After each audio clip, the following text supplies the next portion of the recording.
menulis Ya. kata Allah di dalam Alkitab. Ya sekarang kalau gitu ada orang nanya nih, Ras kau kan Kristen nih.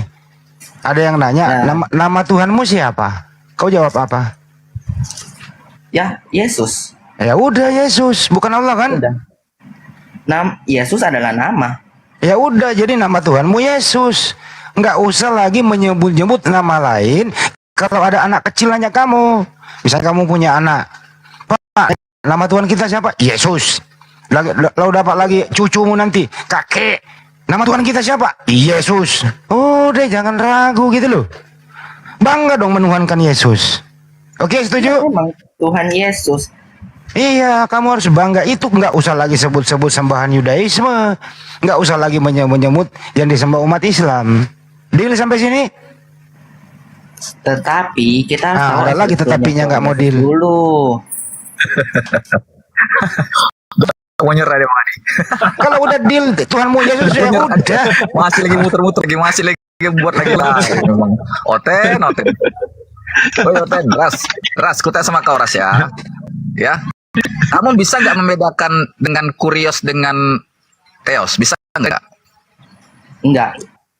Udahlah, nggak usah lah kau diskusi, kesian aku nih, kau dibal-bali Bang Andi nanti kau sini. Nggak apa-apa, kesian kan diajarin, Bang. Tahu, teos nggak tahu. Jadi gimana lagi kamu mau belajar diskusi di sini? Kalau betul-betul mau diskusi, ya udah manut sama Profesor Handi nih. Ngerti nggak kamu? Silakan Bang Andi. Enggak juga sih, kan gitu aja sih edukasi. Kalau saya itu maunya teman-teman Kristen ya, bangga dong menyebut Tuhanmu Yesus. Ya, yang menciptakan alam semesta, Yesus. Yang menciptakan manusia, Yesus. Yesus Maha Kuasa, Yesus. Yesus Maha Tahu, Yesus. Maha Mendengar, Yesus, gitu loh. Nah, tapi resiko pembuktiannya bagaimana? Nah, Tuhannya teman Kristen itu Yesus. Giliran dia buktikan, dia mengais-ngais Tuhannya umat Islam, ya sama Yudaisme. Giliran membuktikan. Tapi yang disembah adalah Yesus. Giliran membuktikan apakah Yesus Maha Pencipta, lari kemana-mana. Kalau nggak ke Islaman ya ke Yahudian. Karena memang sulit dibuktikan Yesus itu Maha Mencipta, Maha Mendengar, Maha Kuasa. Kenapa? Karena dia adalah manusia yang pernah ada di muka bumi. Ini yang problem, bro. Oke, sebentar sampai sini. Bang Andi, gantian Bang Andi. Ya, monggo. Ya, sekarang gini aku ya. Ini yang polemik ya. Kata Allah itu berasal dari mana? Sebenarnya itu kalau kita runut lagi ke belakang, itu dari bahasa Semitik loh. Hah? Bahasa Semitik, dengar dulu sebentar. Tadi kan saya udah dengar. Bang Andi. Sekarang ini dari Kristen ya, dari saya nih ya. Nama Allah itu terdiri dari al dan ilah. Artinya ilahi yang satu. Kata Allah berasal dari kata Semitik merujuk kepada putranya Nabi Nuh yaitu Sem ya. Bahasa Semitik. Ada lu ngarang-ngarang aja. Dengar dulu Bang. Sebentar tadi Bang Andi ngomong saya dengar ya kan, gantian dong. Ya, kita harus menerima juga pendapat orang lah. Ya jadi tapi kita udah paham endingnya bakal nggak kena. Maaf dan bahasa Ibrani. Jadi kata lain dalam bahasa Ibrani yang berasal dari bahasa Semitik yaitu Elohim. Tahu nggak bahasa Semitik? Don. Kamu ngerti nggak bahasa Semitik? Sebentar Bang, sebentar. Enggak, kamu bilang dari bahasa Semitik. Sekarang tanya sama kamu, bahasa Semitik itu bahasa apa? Kita diskusi nih Bang. Diam dulu. Kita diskusi. Kamu buat narasi yang salah, bro. Liar gimana orang mau terima diskusi kayak gitu? Asumsimu terlalu kali. Anda yang mau didengar gimana? Enggak, kamu asumsi. Narasi, saya diam, kita diam. Sekarang giliran kamu begini, Don. Kamu berbicara nggak ngerti kamu apa yang kau bicarakan, itu namanya mabuk. Jadi dengar dulu. Berbicara tapi nggak ngerti kamu apa yang kau bicarakan, kamu mabuk namanya. Ini diskusi atau berdebat? Coba kamu tengok di kamus LAI, coba kamu tengok kamus di KBBI, kamu tahu apa itu bahasa Semitik. Ayo tengok. Kamu nggak jujur, bro. Sebentar kita sapa dulu yang baru naik, Bang Bang Odo. Selamat siang. Assalamualaikum. Ada yang mau disampaikan, Bang? Itu di roomnya Raja Debat tuh ada yang menafsirkan Al-Quran mengarah ke penghujatan tuh. Ya direkam aja. Minta tolong lah rekam aja. Assalamualaikum Bang Handi. Ada yang bisa proses. Waalaikumsalam. Ya. Ada yang mau disampaikan lagi Bang E? Mau simak-simak aja dulu. Saya kesel banget tuh liatnya. Ya. Ya, di bawah tap layar ya. Ya, turunin aja turunin. Ya. Ya, sip. Makasih ya. Assalamualaikum. Waalaikumsalam. Tolong Bang Hadi kasihkan pencerahan tentang orang-orang yang penghujat di Komal Islam Komal Kristen Bang Hadi. Janganlah. Biar umat Islam Janganlah suka. tahu. Ya janganlah suka menghujat. Resikonya Bukan parah loh. menghujat, kita diskusi, makanya kita saling menghargai. bukan kepadon. Diskusi, Kalau Pak King ini dari dulu teman kita enggak, bukan itu maksudnya. Ya, makanya. Saya belum selesai ngomong. Gantian Bang Andi. Bang Andi dari tadi terus nih. Jadi Kan tadi saya juga Kan udah semitik, udah nangkep tadi semitik apa sih? tidak ada juga asal kata ini memang semitik loh. Kata Allah itu sudah ada sebelum lahirnya. Enggak, gini caranya gini Bang Don. Coba tengok di KBBI dulu. Kata Allah itu dari mana? Bahasa dari semetik atau dari mana? Itu burunya. Sebentar, Bang Don. Bang Handi mau ngomong, silakan Bang Handi. Bang Andi terus nih dari tadi Bang Andi terus. Gantian dong Bang Andi. Habis ini Pak Don. Supaya ada pintu masuknya ya. Janji ya. Silakan. Kalau kata Allah itu memang ada sebelum semua ada, iya. Karena hanya Allah Subhanahu wa taala yang menciptakan segalanya. Sembahan para nabi ya Allah gitu. Mulai dari Nabi Adam sampai Nabi Muhammad. Bahasa Semitik adalah bahasa serumpun. Memang serumpun itu Ibru dengan Al-Qur'an. Bahasa Arab. Semua dibaca dari kanan ke kiri. Yang tidak serumpun itu, yang tidak Semitik itu Yunani. Dia dari kiri ke kanan. Itu pertama. Kedua, kata Allah itu memang udah dikenal, tapi tidak ada satupun sembahan diberi nama Allah begitu. Nah kalau Kristen ingin merujuk kemana-mana, lebih baik yang sudah ada rujukannya. Jangan ke liturgi yang tidak tertulis. Apa itu? Kalau Kristen ingin belajarlah kepada yang sudah dibuatkan 867 tahun 867 Masehi atau 900-an Masehi. Apa itu? Kitabul Muqaddas atau Al-Mujid. Itu Kristen yang membuat kamus itu. Dan ada Kristen yang membuat itu yang namanya Muqaddas, Bible berbahasa Arab. Apa itu Allah di sana? Allah itu nama, ismu, nama. Gitu ya. Jadi, kalau ingin ada teman kita di Indonesia ingin ke Arab-Araban ya silakan, tapi ikuti prosedur yang ada di sana. Allah itu nama. Nah, persoalannya setelah sampai di Indonesia, ini jadi gabrul Bang nih. Menjadi apa? Bukan lagi nama tapi generik. Gitu loh. Bukan proper name lagi sampai di Indonesia. Makanya banyak Kristen saya ketawain gitu loh, kasihan. Allah, kamu siapa ya? Yesus. Allah Bapa, Allah Anak, Allah Roh Kudus. Gitu loh. Bukan begitu pertanyaannya. Tuhan kamu itu siapa? Bukan Allah kamu itu siapa? Ini banyak sekali kekeliruan. Jangan menyebut padamu Allah-Allah lain. Nah, tapi udah diganti tuh 2023. Jangan menyebut ilah-ilah lain, sembahan-sembahan lain gitu. Itu loh Bang Don. Jadi di sini lebih baik edukasi. Mana proper name, mana generic name. Mana jabatan, mana yang menjabat. Presiden Jokowi. Gitu ya. Presiden adalah jabatan, yang menjabat presiden adalah Jokowi. Gitu loh. Tuhan itu adalah sembahan. Nama Tuhan umat Islam Allah Subhanahu wa taala. Tuhan itu sembahan, nama Tuhan Kristen adalah Yesus. Jadi nama Tuhan Anda Yesus, nama Tuhan kami Allah Subhanahu wa taala. Jadi hilangkan kata Allah di sana. Nanti kau bingung sendiri, menjadi bulan-bulanan umat Islam. Kira-kira begitu. Mungkin. Oke, Bang Andi, gantian ya. Sekarang ya. Jadi gini sebentar, saudaraku. Sebentar Bang Pak Don, sebentar Pak. Kita sapa dulu Bang John, ini Muslim apa Kristen, selamat siang. Bang John. Abang John. Bang John. Ya. Muslim apa Kristen? Assalamualaikum warahmatullahi. Waalaikumsalam warahmatullahi. Lanjut. Bang Stanley Muslim juga ya. Assalamualaikum Bang Stanley.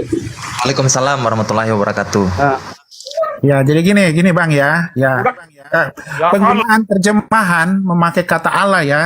Itu sebenarnya itu Allah itu masuk ke bahasa serapan loh. Kalau diterjemahan ke bahasa Indonesia, itu bahasa serapan. Kita harus tahu dulu apa itu bahasa serapan. Bahasa asing yang masuk ke dalam bahasa Indonesia yang memperkaya kaidah-kaidah istilah-istilah bahasa Indonesia. Ya, jadi pada zaman Belanda menerjemahkan Bible itu dari bahasa Inggris ya ke bahasa Belanda ke bahasa Indonesia itu kan menggunakan pendekatan bahasa Melayu. Ya, jadi banyak bahasa Arab ya pada zaman-zaman dulu yang masuk diserap ke bahasa Indonesia. Ya, termasuklah bahasa Allah supaya orang bisa paham siapa itu Allah ya sesembahan. Begitu makanya masuk kata Allah itu dan sampai sekarang memang tidak dirubah. Itu tetap karena bahasa kan sudah berkembang sekarang. Ya, terjemahan juga sudah semakin ada lagi terjemahan baru kan dan sekarang sudah diakui Yesus Kristus bukan kenaikan Isa Al-Masih lagi. Ya, nanti memang oke lah kalau bahasa Allah itu ya kita menghargai saudara Muslim karena Allah itu kan proper name ya. Jadi kita menghargai juga. Tapi kalau bicara asal usul kata Allah itu bahasa Semitik. Ya, bahasa Semitik itu yaitu ya bahasa Aramaik, bahasa Ibrani, bahasa Arab itu Semitik. Ya, jadi kalau bahasa Ibrani-nya Allah itu dia Elohim, Elyon, Eloah. Gitu. Oke, cukup. Boleh. Jangan panjang. Ntar dulu. Saya belum kelar. Habis ini Stanley. Silakan. Iya, Don, gini Don. Kalau itu kata Allah bahasa Semitik, memang yang disembah para nabi kamu udah jelasin. Yang disembah para nabi mulai dari Nabi Adam sampai Nabi Muhammad Sallallahu Alaihi Wasallam. Ya Allah Subhanahu Wa Taala begitu. Allah itu bahasa Arab, nama Tuhan dalam bahasa Arab. Ya. Jadi untuk itu Bang Don, lebih baik carilah Kristen yang mempunyai jati diri, itu aja kok saya minta. Jangan ke Yahudian, jangan ke Islaman. Saya itu maunya Kristen yang ada di Indonesia ini sama dengan Kristen yang ada di luar negeri. Ya memang Bang, gitu ya. Ntar dulu Bang. Ke Yahudian. Iya, nggak bisa anda ke Yahudian. Kristen bukan berasal dari Ntar dulu Bang John. Kristen itu nggak berasal dari Yahudi, tapi berasal dari Antioquia. Iya, makanya kita nggak Yahudian enggak. Ya udah kalau begitu dipersingkat saja. Saya udah banyak loh edukasi orang nggak mau lagi menyebut kata Allah. Iya Bang Andi, Tuhan saya Yesus kok. Udah selesai. Siapa yang menciptakan alam semesta? Yesus. Udah gitu loh. Nggak usah menyebut-nyebut lagi Elohim, nggak usah menyebut-nyebut lagi Allah begitu. Kagak ada kan original teks Bible Anda itu akar kata Allah di sana nggak ada, nggak ditemuin. Kagak ditemukan di original teks Bible Anda itu akar kata Allah nggak ada. Kalau nggak ada ya sudah. Nah kalau berdasar penerjemahan zaman dulu, ya itu kan dibantu oleh para ulama kami juga supaya Anda ini menyembah Allah. Tapi seiring waktu kagak ngeyel semua. Ya dihapuslah oleh LAI sebagian. Saya yakin Bang Don, kalau LAI menerjemahkan jujur, kemudian dia rilis buku itu kagak laku, serius. Kagak laku, sampulnya misalnya Biblos, gitu ya. Di sana terjemahnya Yohanes 1, pada mulanya adalah Logos, Logos itu bersama-sama dengan Tuhan, Logos itu adalah Tuhan. Clear kan terjemahannya? Clear itu kalau ke Indonesiaan. Tapi kenapa ada kata Allah yang nebeng? Ini kok gabrul banget gitu loh. Kenapa mesti Allah gitu? Nah makanya Kristen luar negeri itu, terutama si CP yang Kristen Indonesia banyak mengagumi, si CP itu mengatakan Kristen di Indonesia itu bidat. Bidat kenapa? Karena memakai sembahan umat Islam. Nah mulai detik ini jadilah Kristen yang baik, punya jati diri, punya ciri khas, mandiri dan harga diri. Ya, Theos Anda itu atau Tuhan Anda itu adalah Yesus. Nggak usah menyebut-nyebut lagi istilah-istilah Islam supaya nggak ambigu. Terima kasih. Oke Bang, saya boleh tambahkan sedikit Bang Don. Jadi Bang Don tadi Bang Don menguraikan tentang bahasa Semitik. Nah bahasa Semitik yang dimaksud tadi itu untuk generic name. Generic name untuk gelar sang pencipta. Orang Ibrani mengatakan Eloha. Bahasa Aramaiknya Elaha. Bahasa Arabnya itu ilahi atau ilah atau rob. Itu untuk generic name. Nah, untuk proper name-nya bahasa Ibrani itu Yod He Vav He. Sedangkan orang Ibrani atau orang Israel sendiri tidak mau menyebut itu karena diatur dalam Torah. Makanya menggantikan dengan Hashem, Adonai Elohenu, Adonai Ehad atau Adonai Hashem, Adonai Ehad. Jadi yang dimaksud tadi bahasa Semitik itu untuk gelar, bukan untuk proper name. Yang jadi masalah di sini di saat kata Allah yang adalah proper name yang setara dengan Yotevave yang disembah oleh umat Israel sana dipasang oleh LAI menjadi generic name. Jadi unsur-unsur yang mengandung ilahi, contoh malaikat-malaikat, ada unsur ilahi di sana. Contoh Mikael, ada L-nya, L itu ilahi. Nabi-nabi, Yehezkiel, Daniel. Akhirnya nabi-nabi dan juga malaikat mendapat gelar Allah dalam lembaga kitab Indonesia. Musa disebut Allah dalam Keluaran 7 ayat 1. Malaikat disebut Allah dalam Mazmur 42 ayat 1 dan 6. Itu yang tidak diterima. Seandainya Allah itu dipasang oleh LAI ke Alkitab dan setara dengan yang namanya yang maha kuasa, maha besar Allah, mungkin tidak separah ini kita protes. Yang jadi masalah, Allah itu yang adalah proper name sesembahannya kami umat muslim dipakai di LAI menjadi generic name dan ditempel kepada banyak tempat termasuk kepada para utusan dan juga para malaikat karena mereka punya gelar Elohim. Malaikat punya gelar Elohim. Dari mana Elohimnya? Ada unsur LL di belakangnya. Gabriel, Mikael, nabi-nabi juga, Daniel, Israel, Mikael.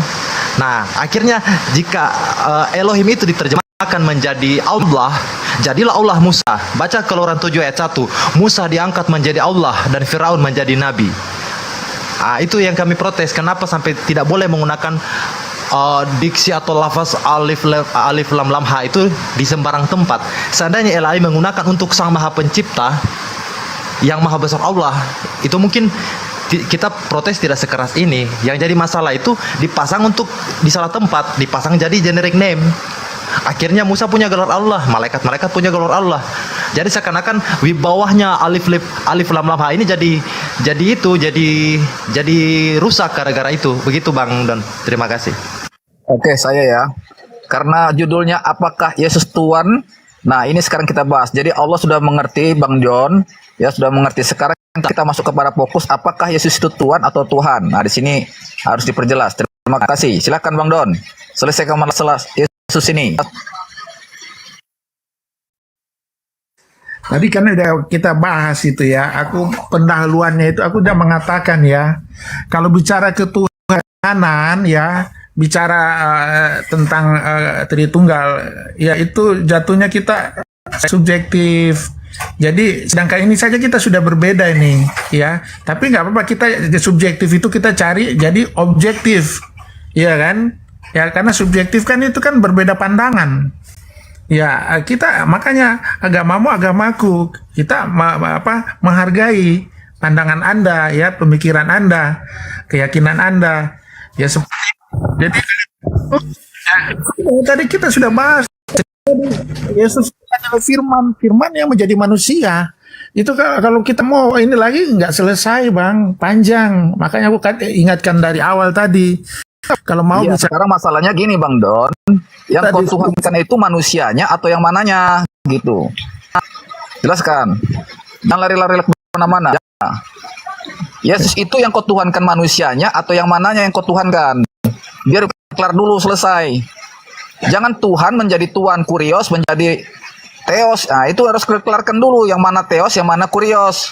Biar jelas ceritanya. Yang Anda iman ini yang mana yang benar. Sebentar Bang, ini kita mutar-mutar lagi nih dari awal lagi. Tadi kan kita sudah bahas itu di awal itu, saya mengatakan itu. Sampai kata firman itu apa, itu firman perkataan atau pikiran atau logika. Kan kita berdebat di situ, kita mutar-mutar tadi. Makanya saya lebih menganjurkan gini Bang, kalau diskusi itu saya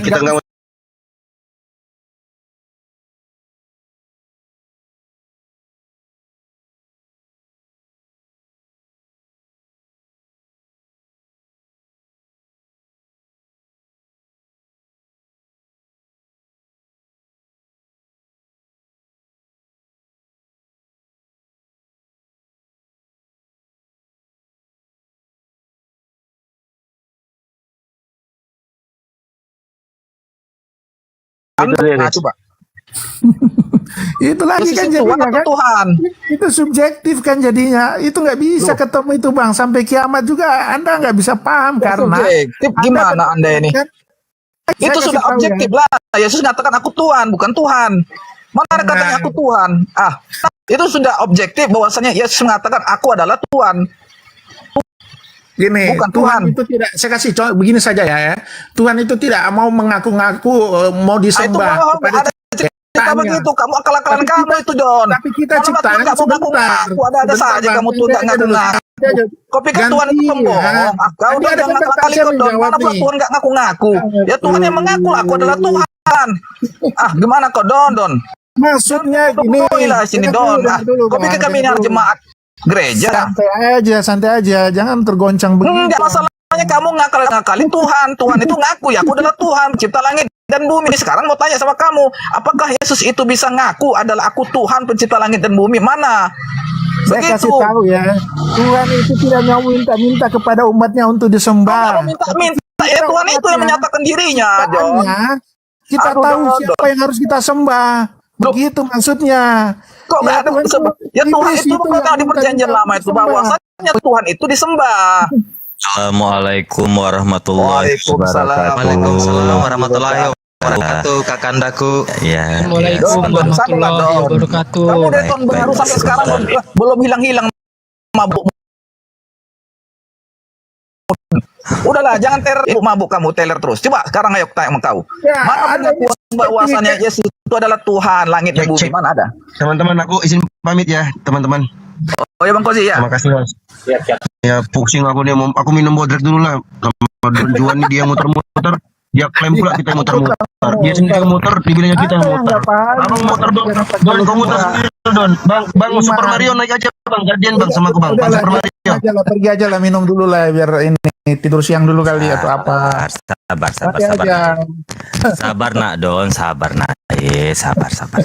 Sabar. Apa sih ribut-ribut apa? Kenapa? Iya, gini kan Bang, aku kan udah bilang. Assalamualaikum. Tuhanan Baik. sampai kiamat nggak ketemu. Karena kita Saya tadi kok diturunin kenapa, host? Sepertinya saya mengenali suara Anda. Kenapa saya diturunin, host? Oh, iya silakan lanjut. Yang serius dong. Baik, ini gimana Bang Don? Gimana? Coba. Jadi ini terangkan dulu Bang Don ya gini ya. Gini aku dulu. Bukan, Problem aku Bang Don, bertanya itu begini Anda Bang Bulu tidak Ketek. jadi Begini ini, Bang Bulu ada Ketek. orang baik. Don sini bilang sangat bahwasanya Satu-satu Bang Don. Bang Hudan dulu. Bang Don sebentar. Bang Hudan dulu. Baik, Bang Hudan dulu Bang Don. Sebentar Bang Iya. Don. Bang Hudan dulu ya. Mohon maaf. saya jawab. Iya, baik Bang Don. Luar biasa sekali. Silahkan Bang Hudan, nanti saya kasih waktu untuk Bang Don. Silahkan. si Don bilang Tuhan itu nggak berani ngaku-ngaku, nggak mau ngaku-ngaku sebagai Tuhan pencipta langit dan bumi. Apa benar itu Baik. Bang Don?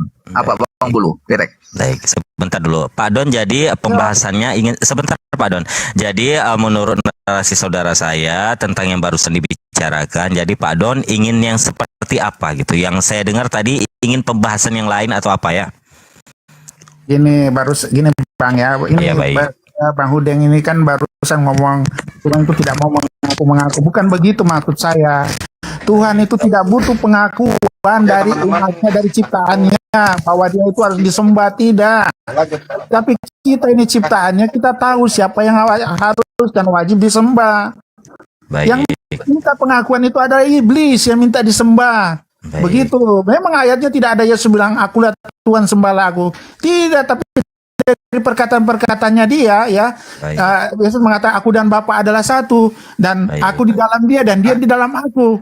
Ya jelas siapa dia. Baik, sudah. Begitu, Bang. Sudah Bapak? Ya silakan Bang. Silakan. Jadi Bapak ingin membahas apa ini ketika memang mungkin tadi narasi saudara saya Bapak tolak gitu kan. Oh, Yesus itu bahwasanya ada inti-inti ketuhanan lah dengan ayat-ayat yang Bapak bawakan tadi, betul ya, seperti itu ya istilahnya ya, narasinya. Jadi Bapak ingin kita bahas apa ini? Ingin Kalau saya saya tanyakan apa? Gini Bang.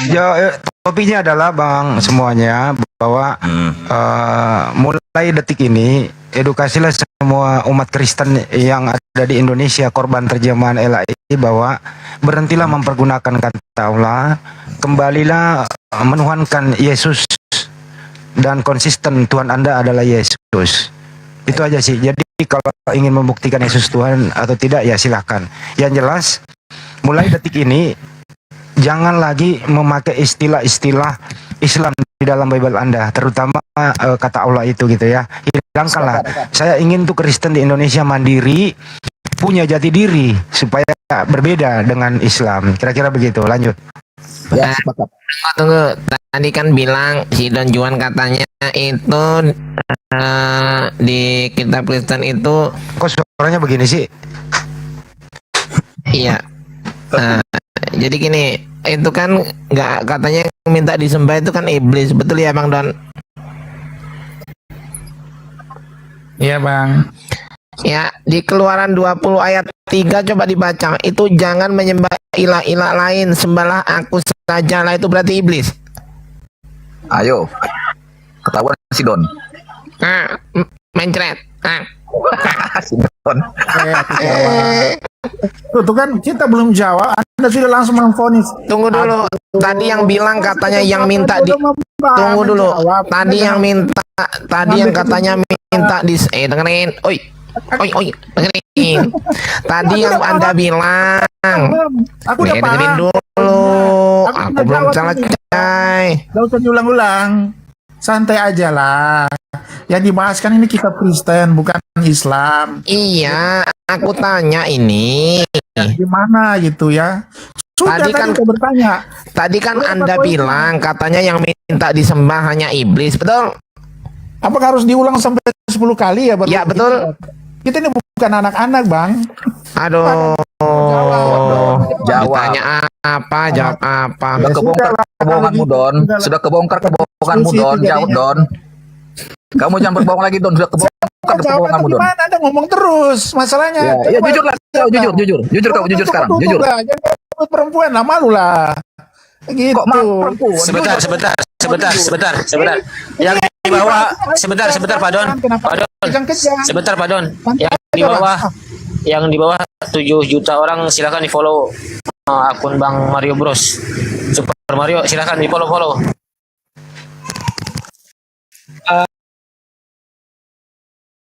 Ya udah gantian satu-satu. Jadi Pak Don, boleh saya bertanya kepada Pak Don? Ini saya mau jawab nih Super Mario nih. Dia udah Boleh silakan. kali tuh. Si Hudeng ini sampai klimaks kali dia juga nggak tahan nih. Jadi gini, di perjanjian lama kan dikatakan Kamu yang bohong dari tadi Don. Mati gue sama kau Don. Tahun baru sudah lewat Don. Makanya mabukmu tuh dikurangin Don. Jangan suka lagi mabuk-mabuk. Kita muslim banyak loh. Baik. Kita di sini muslim banyak. Kita harus adil lah. Silakan Pak Don. Bang Hideng sebentar Bang Hideng. Silakan Pak Don. begini Bang, jadi saya ini gini, saya mau lawan nih Udeng, Anda dengan saya aja, jangan yang lain ikut campur supaya nggak terkesan keroyokan, mau? Udeng? Enggak udah ya. Pak Don sama saya aja. Berdua sama BKB ini, silakan. Begitu aja. Ini saya terkesan keroyokan, semua ngomong. Udah. Sama saya Don. Aduh. Pertanyaan saya belum dijawab. Ya udah, silakan jawab dulu Bang Super Mario. Silakan Pak Don. Jadi gini, pertanyaan Anda itu kan mengarah di Kejadian, itu tepatnya di hukum Taurat ya. Di situ dikatakan, akulah Tuhan Allahmu yang membawa engkau keluar dari tanah Mesir. Jangan ada padamu Allah lain di hadapanku. Salah, bukan Kejadian. Ya di keluaran, ya sorry. Kan tapi ayatnya benar yang saya sampaikan kan? Salah. Oke. Jadi gini, Yesus Tuhan mengatakan ya, saya nggak pakai Allah ya, oke ya, sorry ya. Tuhan mengatakan, akulah Tuhanmu Elohim ya, yang membawa engkau keluar dari tanah Mesir, dari tempat perbudakan. Jangan ada padamu Allah lain di hadapanku. Jangan sujud menyembah kepadanya. Ya, kan akulah Allah yang cemburu, yang membalaskan kesalahan bapa kepada anak-anaknya, kepada keturunan Salah. Itu kok salah itu yang keluaran itu Keluaran 2, coba baca Keluaran 20 nomor punggung 3. Jangan menyembah ilah lain. Jangan menyembah ilah lain, sujud menyembah kepadanya ya kan? Sembah, dengerin dulu. Jangan menyembah ilah-ilah lain. Sembahlah aku saja. Toh. Aduh ampun. Ini ayat hafalan saya dulu nih. Saya dulu waktu Tadi Anda bilang katanya yang minta disembah itu adalah iblis. Nah, ini minta disembah nggak ini? ini maksudnya Tuhan mengajarkan jangan membuat patung ya. Loh, Jangan membuat tulisannya patung yang ada di tulisannya sembahlah aku saja ini. Mana dibilang sembah aku saja? Keluaran 20 ayat 3. Ada yang bisa buka nggak? Ini Super Mario. Ini belum bisa open cam. Teman-teman bawa diam aja di follow-follow, oi. Yang di bawah follow Super Mario supaya bisa open cam. Ada 7 juta orang, silahkan di follow.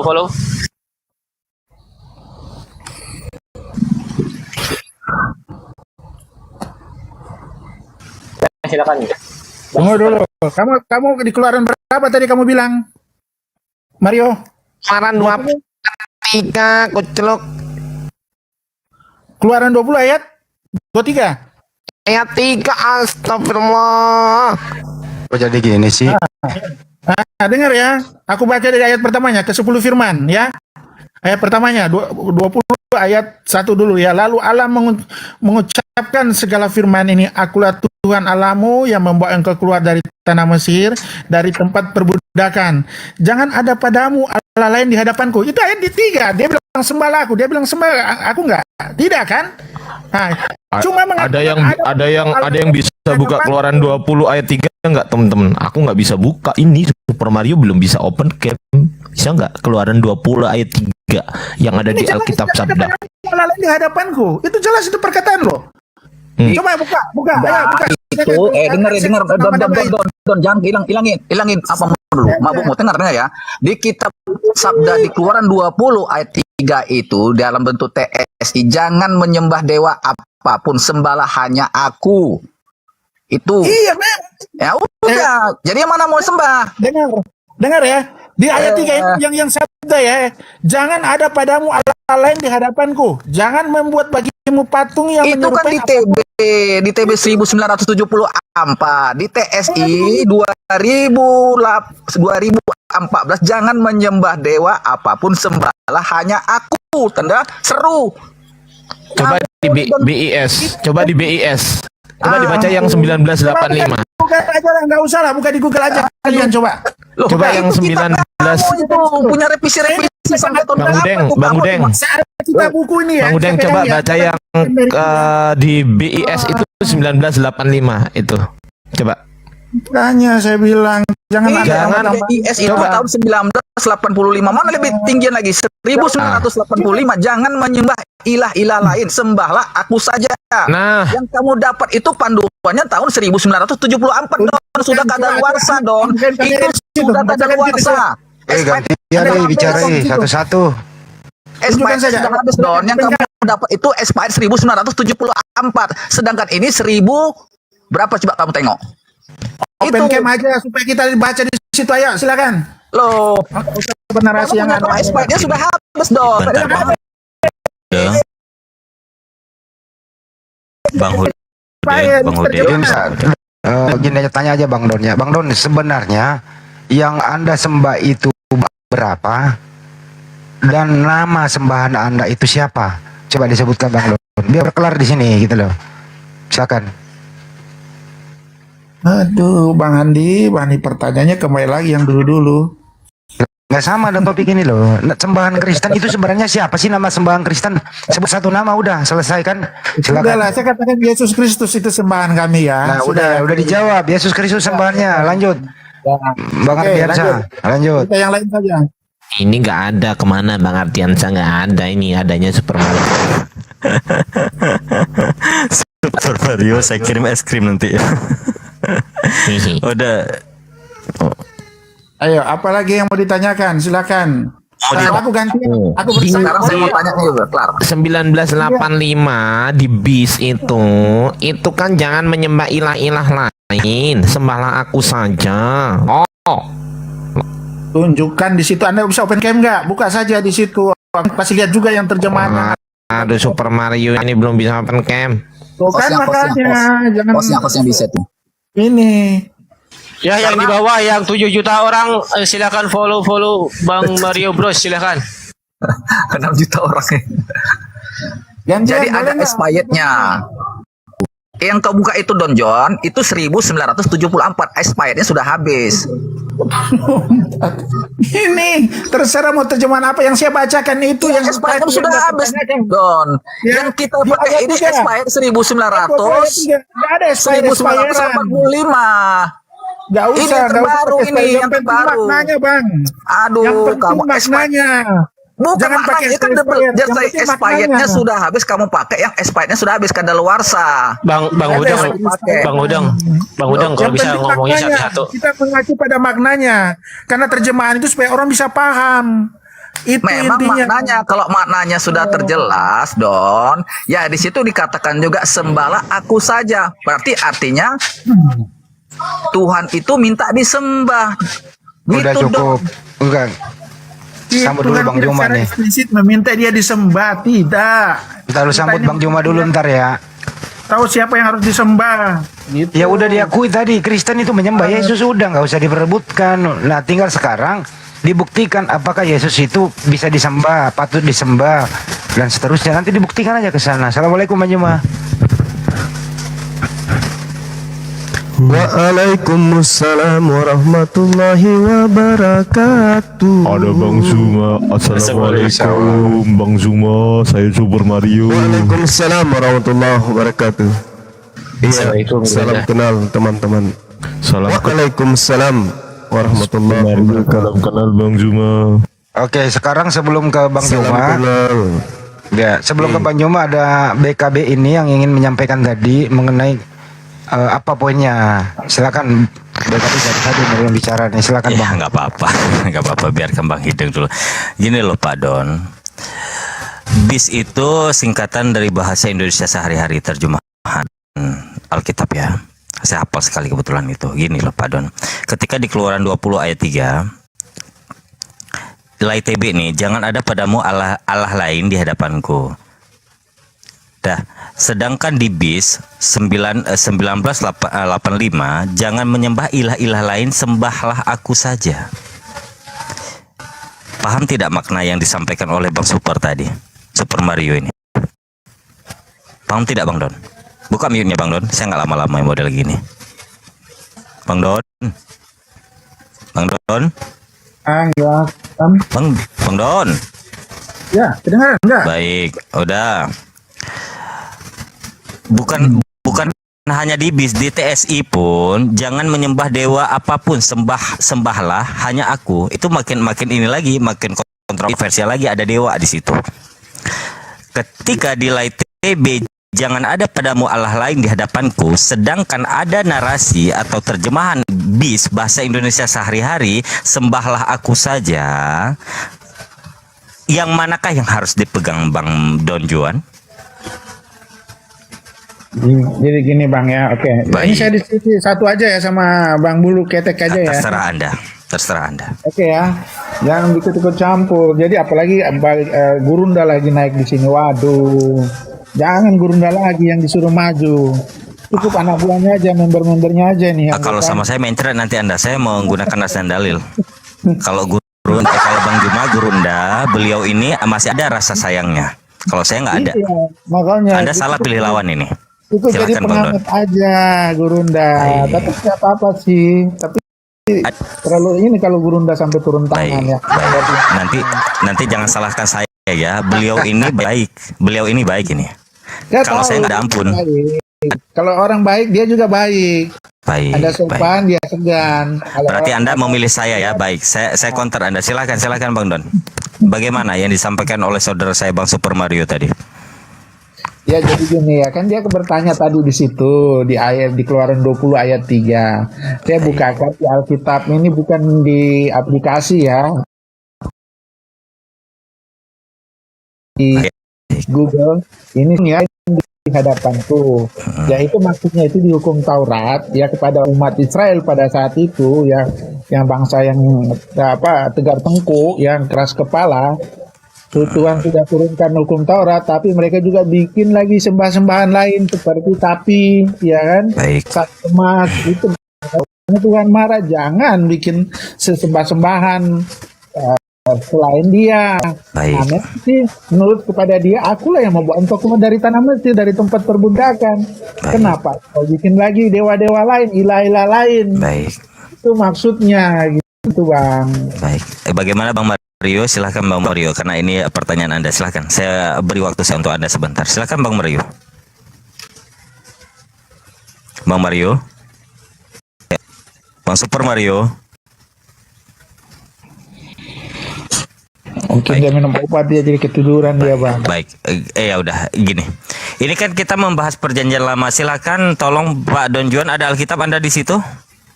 Ini ada nih. Ini makanya aku Baik, bacain. pintar sekali, suka saya sekali. Silakan Bapak buka Kejadian 6 ayat 3 atau nomor 3.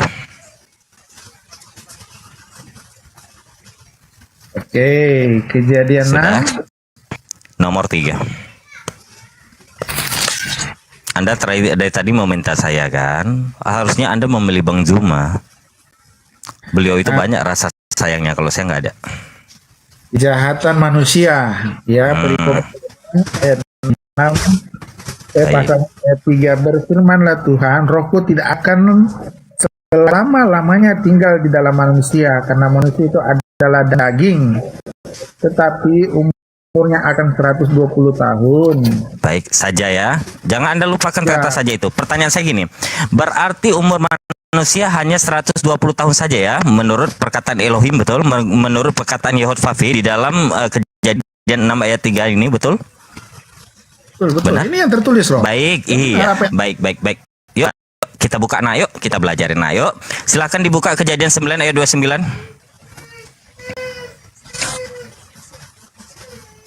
Kejadian 9 ayat 29, silakan nak. Salah pilih lawan Anda, Tron pilih Bang Zuma tadi guru. Jadi Nuh mencapai umur 950 tahun lalu ia mati. Baik, berapa umur Nuh nak? 950 tahun. Baik, silakan buka Kejadian 11 10 sampai 11. Kejadian 11 silakan nak. Anda harus ini juga dong. Kita lagi belajar. Kita lagi akademis ini membahas Alkitab. Anda tadi meminta. Anda juga bawa ini.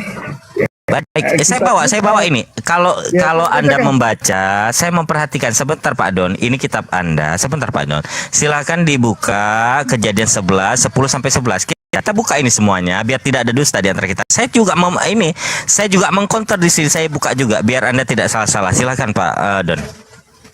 Kejadian 11 ayat 10 sampai 11 nak. Inilah keturunan Sem. Setelah Sem berumur 100 tahun, ia memperanakan Arpaksad. 2 tahun setelah air bah itu. Sem masih hidup 500 tahun setelah ia memperanakan Arpaksad, dan ia memperanakan anak-anak lelaki dan perempuan. Cukup. Berarti umur di situ umur Sem itu 500 tahun kan? Baik, sebentar sebentar. Silakan dibuka Kejadian 11, lanjutkan Kejadian 11 12 sampai 13. Lanjutkan aja.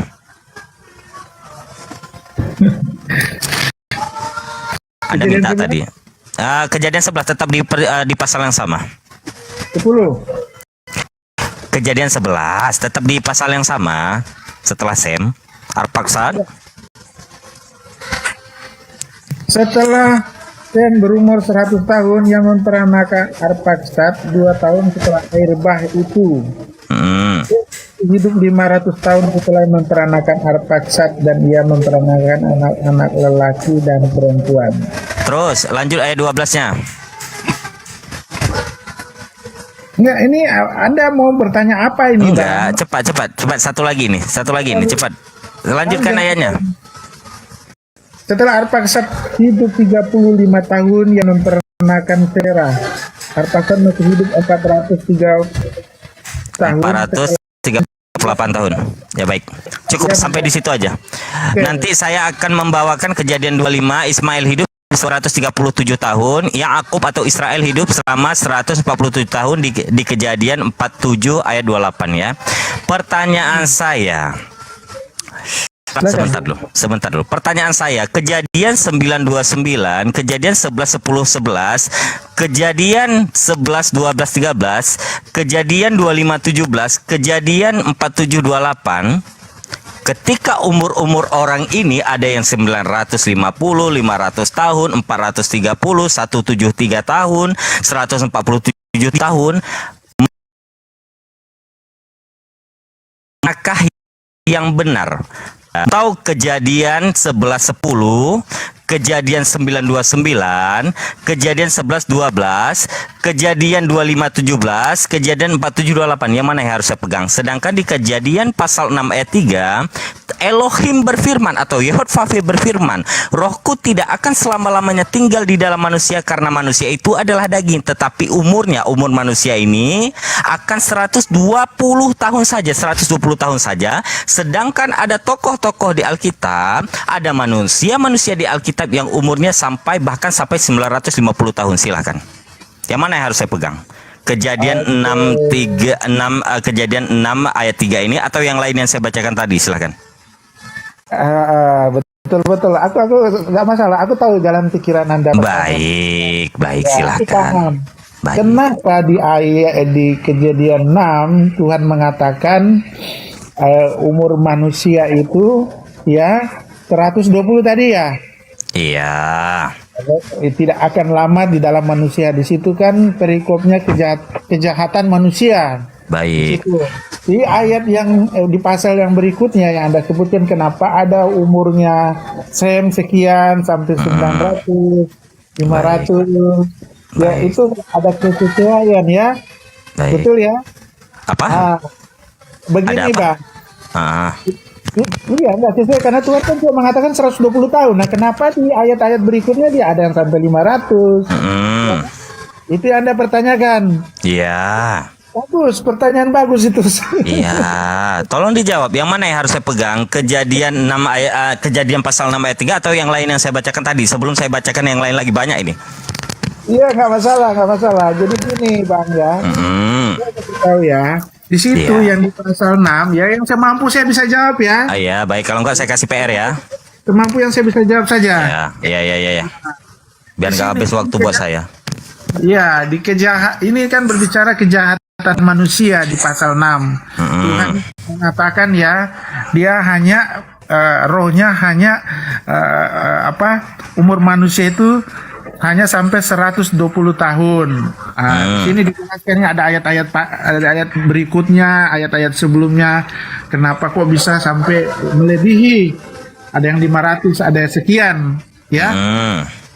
Terus terang saya tidak bisa menjawab secara eksplisit kenapa itu Tuhan mengatakan itu 120. Kenapa bisa 500? Kenapa? Ya jelas, saya nggak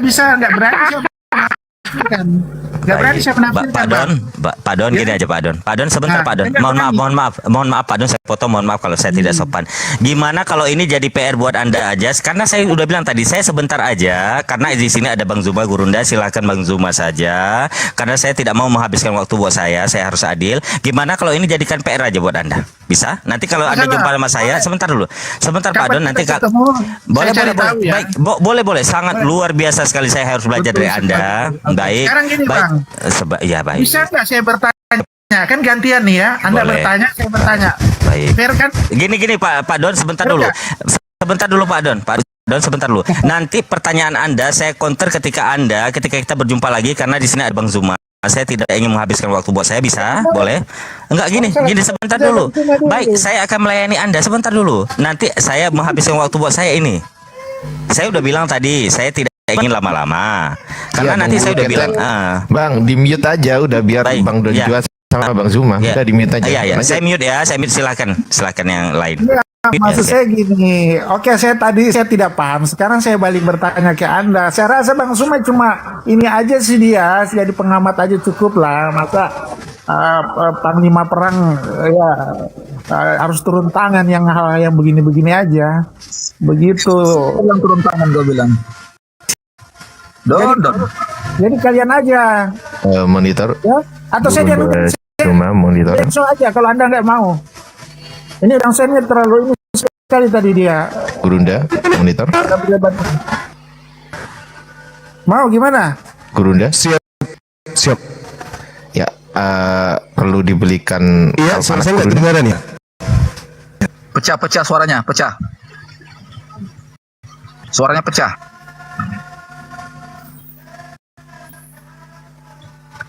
Cek. Oh. Jaringan bang, jaringan. Lanjut. Sip, mantap. Lanjut, Bang Zuma.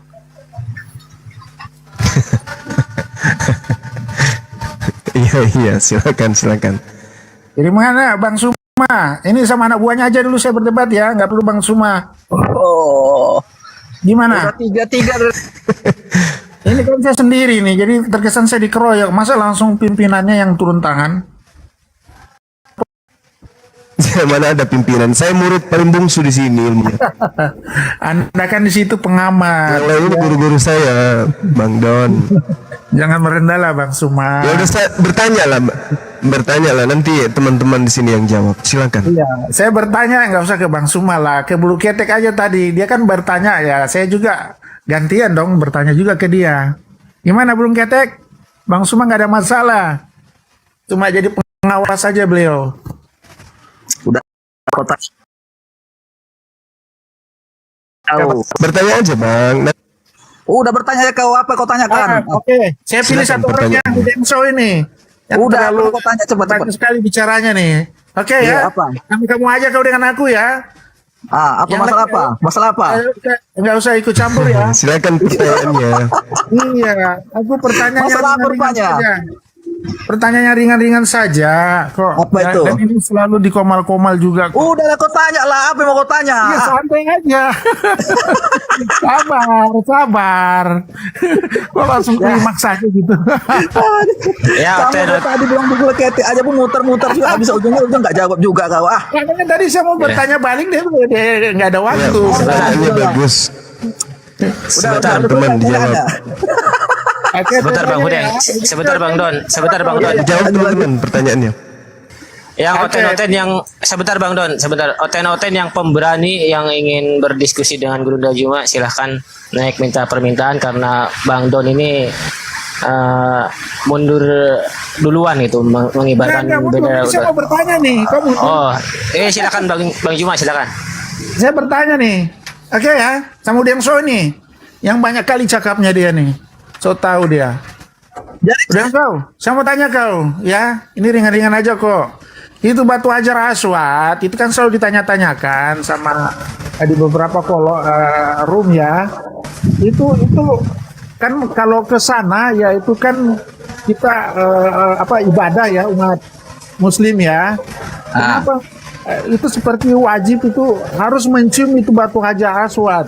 Nggak ada wajib. Ya, orang, kau ini Don, kamu memang betul-betul sebentar, dengar dulu, diam dulu kau, diam dulu, santai aja. Dengar, udah stop. Tuh, kan Kau udah bilang kejang-kejang. wajib, kau bilang wajib apa? Wajib apa? Tuh, Wajib santai apa? aja, jangan kejang-kejang Iya, dulu, wajib apa? santai. Kamu jangan Diam dulu, nanti Anda sanggah. Iya, wajib apa? Wajib apa? Itu wajib itu apa coba? Saya kan tadi saya katakan Wajib itu seperti apa? Coba wajib. kita sama kamu. Tapi Wajib itu apa? Belum wajib ya. Jadi berisik Seperti ini wajib, sih. saya kan mengatakan seperti wajib. Bang Hudeng. Bisa kok Bang Hudeng. Diam dulu, santai, Sabar, jangan kejang-kejang. sabar. Nah. Iya, oke lanjut. Diam dulu, kita ditonton ini ada Bang Suma, hargailah. Di sana itu aku lihat di video itu orang sampai berebutan ya untuk mencium Hajar Aswad, Batu Hajar Aswad, sampai terinjak-injak, ada yang sampai meninggal loh di berita loh, hanya karena mau cium itu Batu Hajar Aswad. Katanya Batu Hajar Aswad itu bisa menghapus dosa. Itu apa benar itu Batu Hajar Aswad bisa menghapus dosa? Apakah mencium Batu Hajar Aswad itu perintah baginda atau perintah Allah? Silakan jawab. Denso. Silakan Bang Zuma. Jangan Bang Suma. Denso. Iya. Oke. Ayo. Kamu harus bisa dong di depan. Ya Bang udah Suma. diamlah kamu mabuk, mau nggak ada Oke, sembuh aja kamu. jawab. Hajar Aswad itu tidak menghapus dosa, tapi perintahnya. Bantu, jangan bantu dia. Aku mau lihat pengetahuan keislaman dia nih. Imannya dia sampai di mana nih? Nah, Udah lah silakan. kamu ribut kali ku tanya sama kamu ya, denger Iya, ya dong. tanya. Ayo, Iya jawab, denger jawab. dong. Udah, jangan kau cerewet aja merepet macam kenal pot aja. Udah silakan. Ya udah diam kamu. Ah, mute. Mute. Oi, mute. Batu itu ya untuk apa ditaruh di situ? Batu itu bukan sesembahan. Mau dipakai untuk dicium, nggak ada urusan. Kau bilang tadi wajib. Kamu nggak ngerti kata wajib. Wajib itu dikerjakan berpahala, tak dikerjakan berdosa. Kamu bilang, jadi kalau nggak dikerjakan berdosa, tidak. Jadi kamu harus pahami. Jadi kalau orang berebut-rebutan untuk itu mengambil hikmah, sama seperti kau mencium kaki orang tuamu sendiri, sama seperti kamu berpuasa di bulan Ramadan, juga menghapuskan dosamu juga. Yang patut disembah itu Allah Subhanahu wa Ta'ala. Andaikan batu Hajarul Aswad itu Tuhan, nggak mungkin ditunjuk pakai kayu, pakai tongkat, nggak mungkin dicuri. Kamu harus pahami, oten-oten semuanya, kami tidak menyembah batu. Ingat baik-baik ya, qul huwallahu ahad, Allahu samad, lam yalid wa lam yulad wa lam yakul lahu kufuwan. Cari dari Al-Qur'an sendiri bahwasanya umat Islam menyembah batu Hajar Aswad. Kamu sendiri yang menyembah manusia. Nah, penyembahan manusia itulah penyembahan pagan, Yunani, penyembahan berhala-berhala. Nah, kamu lah yang harus kamu bisa jawab bahwasannya kamu juga penyembah berhala manusia. Islam tidak pernah menyembah batu. Oke, lanjut Bang Juma. Terima kasih. Oke, gini maksud saya gini, ada yang bukan disembah, maksudnya hapus dosa. Tadi itu tidak wajib apapun mau diapakan itu nggak ada Tunggu dulu. urusan, tidak Itu menghapus dosa enggak? Bang Udeng, sebentar Bisa Bang nggak Udeng. menghapus dosa? Coba Limit jawab aja. dulu. Oke ya, menghapus dosa nggak? Silakan. Perintahnya menghapus dosa. Perintah kita, bukan batunya. Bang Andi, jangan dulu. Siapa tahu keislamannya dia bisa jawab nggak dia nih? Bisa begitu, Bang Do. Udah dia. Jangan dulu Bang Andi, jangan dulu. Dia dulu nih, biar dia jawab dulu. Dia congor banget tadi dia nih. Izin menghapus dosa Bang nggak? Udeng, mending di mute aja Jawab Bang dulu, Udeng, jawab dulu, biar Udeng. nanti Jawab. dijawab sama silakan Guru. Jangan gini. Dia mampu nggak?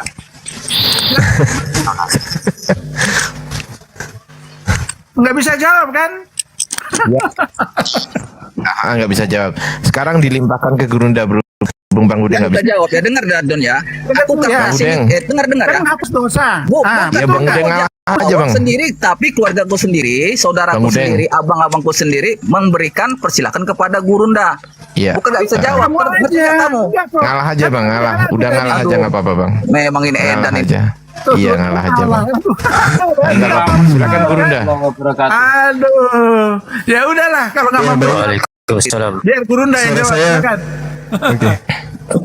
Makanya jangan congor Kak Udang. Jadi kalau kita berbicara mengenai perintah daripada mencium batu ya, Hajar Aswad khususnya ya. Jadi kita harus tahu bahwasanya tidak ada perintah wajib, itu sunnah, disunnahkan. Kemudian kenapa demikian disunnahkan? Karena baginda Rasulullah Muhammad SAW juga melakukan. Jadi tidak ada kewajiban di dalam ajaran Islam mencium batu Hajar Aswad. Jadi batu Hajar Aswad ini hanya diinformasikan bahwasanya batu ini berasal dari surga. Sama seperti di Bible, banyak batu-batu yang kemudian diukir dan itu dinyatakan bahwa batu-batu tersebut itu adalah batu yang ada di dalam surga itu sendiri. Kalau kita melihat misalnya di dalam hadis Rasulullah, perintahnya jelas. Andai saja aku tidak melihat baginda Rasulullah Muhammad SAW menyentuhmu, maka aku pun tidak akan melakukan ini.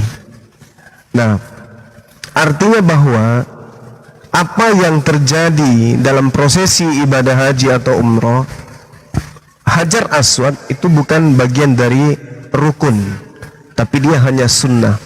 Jadi rukun itu adalah hal wajib yang harus diadakan. Itu tidak wajib kemudian.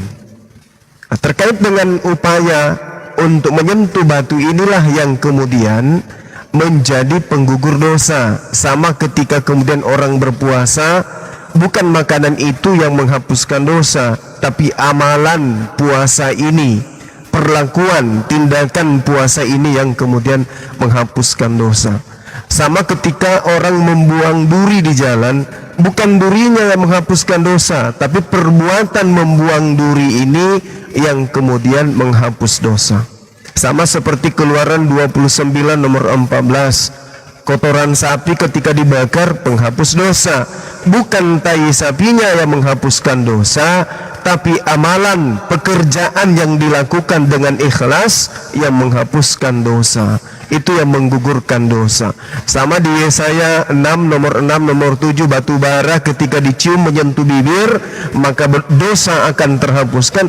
Bukan batu baranya yang menghapuskan dosa, tetapi tindakan upaya manusia, usaha manusia untuk mendapatkan batu bara tersebut lalu menyentuhkan dengan bibirnya. Ini yang perlu dipahami supaya tidak salah paham. Nah, kalau berbicara mengenai batu, di Keluaran 28 nomor 9 sampai data nomor 11 12 itu berbicara mengenai batu hiasan, batu perhiasan, batu permata selayaknya Hajar Aswad. Lalu kemudian di dalam Wahyu 21 nomor 19 nomor 20 di situ bercerita tentang banyaknya macam batu yang ada di surga. Batu yaspis, batu nilam, batu mira, batu zamrud, unam, sardis, ratna cempaka, terus neril, ada lagi yang disebut krisopras, laswardi, kecubung. Ini semua adalah daftar-daftar batu yang ada di Wahyu 21 yang dikatakan sebagai dinding nanti bangunan di surga. Jadi tidak ada hal masalah ketika kemudian umat Islam melakukan ritual ibadah menyentuh atau mencium batu,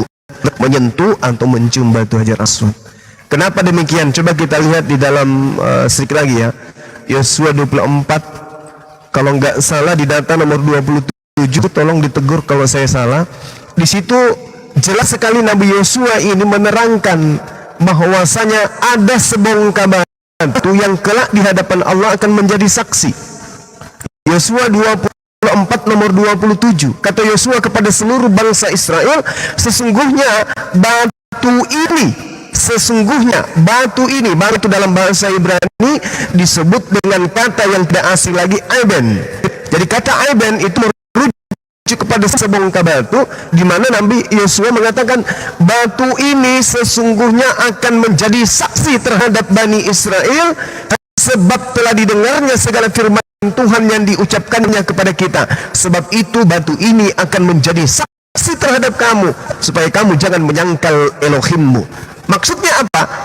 Orang-orang yang kemudian menyentuh batu ini yang akan bersaksi kelak di akhirat di hadapan Allah. Jadi tidak ada masalah, hanya saja orang terkadang melihat ketika ada orang mencium batu, menyembah batu, mencium HP, menyembah HP, mencium istri, menyembah istri, mencium sendal, menyembah sendal, itu bahaya. Ya, jadi itu pemahaman idiot yang tidak bisa dikembangkan. Tapi wajar bertanya karena ketidakpahaman. Ya, oke, Mbak Gurunda, saya setuju. Jadi memang bukan batunya ya yang menghapus dosa ya, tapi tindakannya itu yang saya garis bawahi.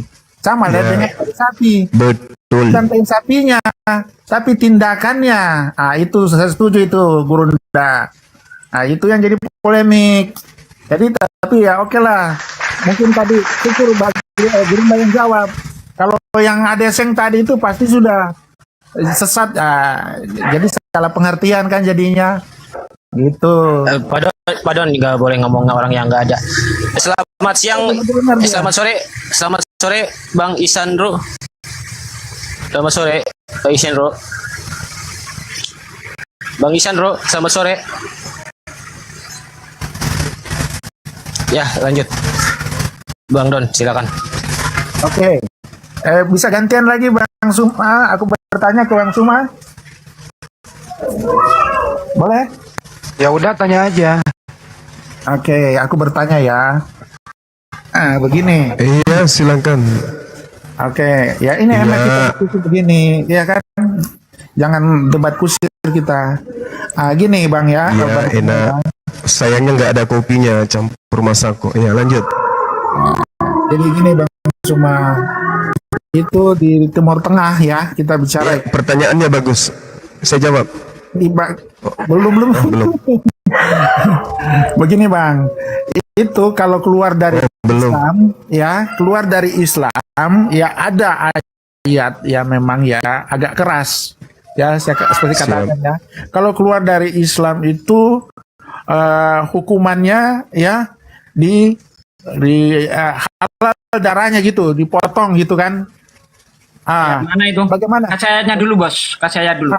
Ada lah, tapi nanti ya carilah, nggak boleh framing sebelum nggak. Tapi percaya nggak ada itu mengatakan itu. Dan di sana di Afghanistan memang terjadi. Jadi banyak yang akhirnya sembunyi-sembunyi. Bentar. Anda tadi mengatakan ada ayat. Kalau ada ayat berarti di Al-Quran. Di mana? Saya nggak tahu di Al-Quran atau di ya udah, aku nggak tahu, nggak usah ngomong. Oke, aku buka lah. Tapi percaya nggak ada ayatnya itu? Aku tanya. Iya, silakan. Ada nggak, Bang Suma? Nanya Bang. Saya katakan tidak ada ayatnya. Tidak ada ayatnya. Jadi kalau keluar dari tidak ada ayat itu, Bang. Oh, tapi pernah ditanyakan itu ada. Aku buka ya, aku cari dulu ya. Ya, cari. Cari dulu ya. Silakan. Ya. Bentar, Bang. Ya, sambil saya cari, oke, kita bicara yang lain aja boleh. Silakan teman-teman yang lain. Apa itu? Bicara agama orang nggak boleh asumsi. Kalau kita harus melihat, ada datanya. ya, di Islam itu kaidahnya gini. Al-Qur'anul Karim menjelaskan bismillahirrahmanirrahim. Innal ladzina amanu tsumma kafaru tsumma amanu tsumma kafaru tsumma zdadu kufran lam yakunillah liyaghfira lahum wa la liyahdiyahum sabila. Sesungguhnya orang-orang yang beriman, orang Islam lalu murtad, kemudian Islam lagi, lalu murtad lagi, lalu bertambah kekafirannya, maka Allah tidak mengampuni mereka dan tidak pula menunjukkan kepada mereka jalan lurus. Tidak ada perintah untuk dibunuh.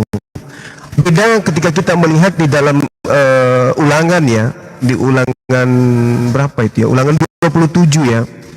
Ulangan 17 nomor 2. Di ulangan 17 nomor 2, apabila di tengah-tengahmu, di salah satu kemudian lingkunganmu, ada yang mengajak kamu untuk murtad, maka bunuhlah. Ini perintah di dalam ulangan, benar nggak sih? Ulangan 17 nomor 2. Coba Anda baca di sana, bagaimana kemudian perintah ini sangat valid, membunuh orang-orang yang meninggalkan ajaran yang kemudian diajarkan oleh para nabi.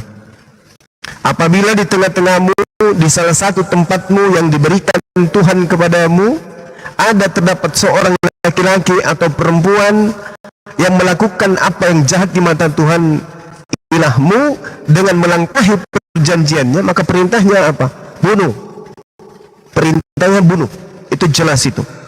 Tidak diragukan di dalam ulangan 17, Anda bisa baca sampai di data nomor 5. Maka engkau harus membawa laki-laki atau perempuan yang telah melakukan perbuatan jahat itu keluar dari pintu gerbang. Kemudian laki-laki atau perempuan itu harus kau lempari dengan batu sampai mati. Ini jelas. Dan saya memang tidak pernah kemudian membaca data ya di dalam perjanjian lama atau perjanjian baru yang dimiliki oleh orang Kristen. Adanya data yang sama seperti Al-Quran. La ikraha fid din. Tidak ada paksaan di dalam ajaran agama Islam. Tidak ada paksaan untuk masuk ke dalam ajaran Islam. Itu saya tidak pernah menemukan data yang seirama dengan data yang ada di dalam kitabnya. Malah kalau melihat di dalam Markus dikatakan yang baptis yang tidak percaya hukum. Yang percaya baptis, yang tidak percaya hukum. Ini yang saya khawatirkan terjadi apabila orang-orang Kristen mayoritas di negara ini. Saya hanya khawatir itu terjadi. Bukan berarti akan terjadi, pasti terjadi. Tapi saya khawatir karena di situ sangat jelas ditekankan apabila percaya baptis, apabila tidak percaya hukum. Nah, ini bahaya. Ya, mudah-mudahan sampai kapanpun tidak akan pernah mayoritas, tapi tetap minoritas supaya bisa damai sejahtera Indonesia ini. Oke Bang Suman, nanti kita bahas itu ya. Yang ini aja dulu. Saya udah dapat hadisnya nih. Al-Bukhari 3017. Siapa yang mengganti agamanya? Al-Bukhari 3017. Siapa yang mengganti agamanya, bunuhlah dia. Silakan. Bukhari ya? Bukhari 3017. Bukhari? Ya. Bukhari berapa, Pak? 3017.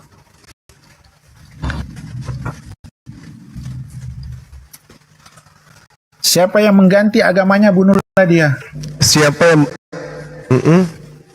Oke, baik. Jadi 3017. Jadi kalau kita menerima sebuah pernyataan hadits, kalau dikatakan hadits ya, berarti kita harus mendudukkan masalah ini dengan banyak aspek yang kita libatkan. Ayat suci Al-Qurannya ada nggak yang mendukung? Kalau tidak ada, berarti hadits ini cacat karena tidak ada dukungan dari Al-Quranul Karim. Seperti itu, Saudara John. Ada juga di Nasai 4059 kalau nggak salah ya. Nggak ada Gurunda itu. Di 3017 Bukhari nggak ada Gurunda. 3017 tentang puasa. Wah, ada. Ini mengganti agama. Kok jelas sekali di sini loh. Rasulullah bersabda, ini ada bahasa Arabnya. Itu. Kemudian Sumbernya dari mana, Bro? Siapa yang mengganti agamanya, bunuhlah dia, di Bukhari 3017. Ada juga di Nasai 4059. Salah. Nasai berapa? Nasai berapa? 4059. 4059. Kalau yang di Bukhari tadi emang nggak ada? Nggak ada. Nasai. Ini di konsultasi syariah Islam loh, Tom. Itu yang ini sudah dijelaskan tadi Bang Juma. Itu tadi mendapati kembali kafir setelah aku. Ya itu memang itu. Tadi udah Bang Juma udah jelaskan itu tadi ya Bang Juma ya. Ya. Ini mengenai saya bacain aja itu ya. Rasulullah Shallallahu Alaihi Wasallam bersabda, sungguh jangan sampai aku mendapati kalian kembali kafir setelahku. Sebagian kalian membunuh sebagian yang lain. Tidaklah seorang menanggung kejahatan ayahnya serta kejahatan saudaranya. Itu bunyinya di sana. Itu Bukhari 3017 ya? Bukan. An-Nasai 4059. Itu malah di situ judulnya itu keharaman pembunuhan. Di Bukhari 3017. Ya itu nggak ada itu di yang pertama.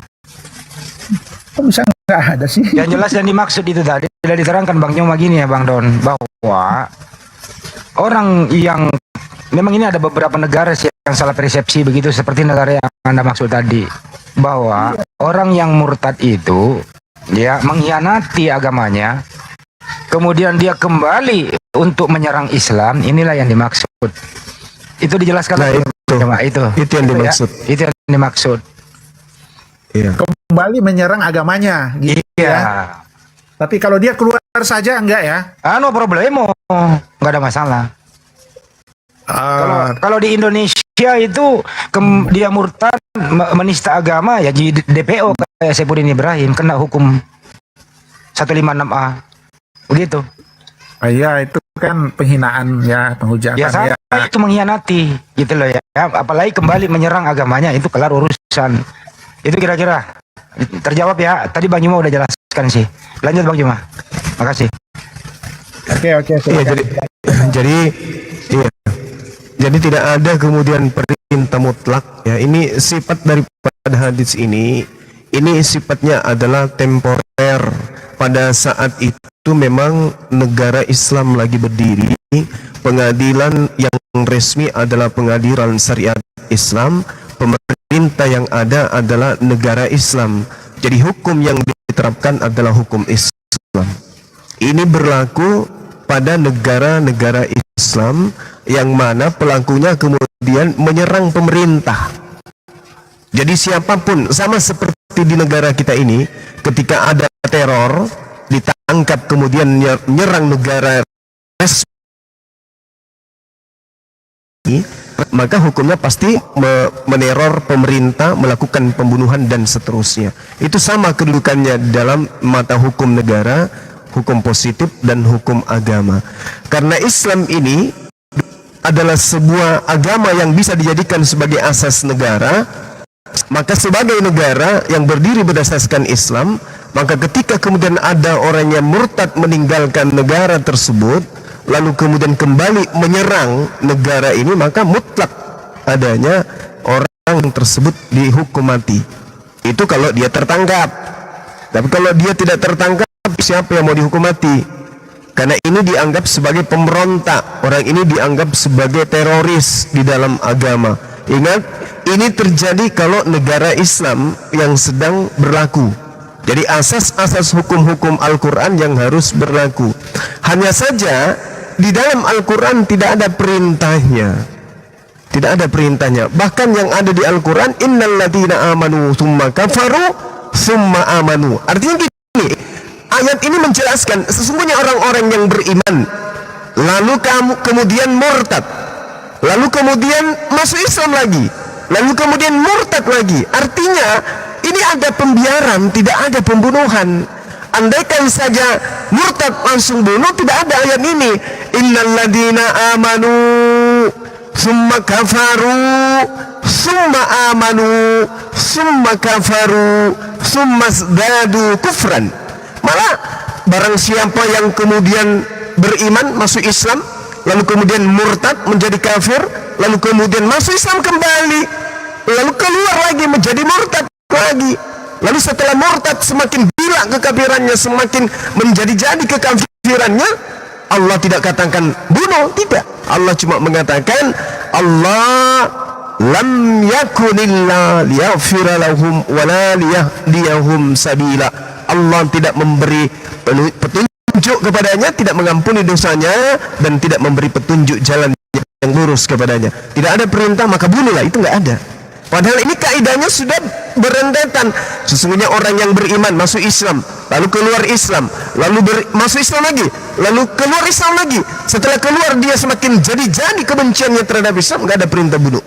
Makanya hadis yang tadi itu nggak bisa ditegakkan kecuali ada hukum syariat yang membolehkan, yaitu negara berasaskan hukum Islam, dan kalau benar-benar dia kembali menyerang Islam, maka dia sudah jatuh pada kondisi teror, dia adalah pemberontak, maka wajib hukumnya ditangkap.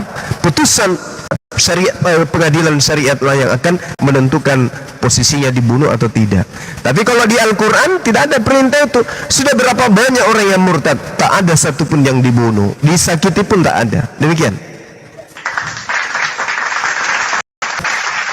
Allah.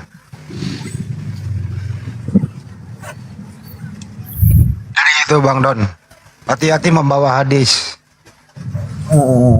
Boleh ditambahkan Gurunda sedikit, mohon maaf. Ya. Ya, silakan. Kita sapa dulu Bang Senggol. Selamat sore. Muslim apa Kristen Bang Senggol? Pak Desogi dari tadi juga nganggur itu. Halo, selamat sore. Lanjut ngomong dulu ya, saya buat setengah jawabannya karena banyak taksisnya nih, hadis ayat. Muslim apa Kristen Bang Senggol?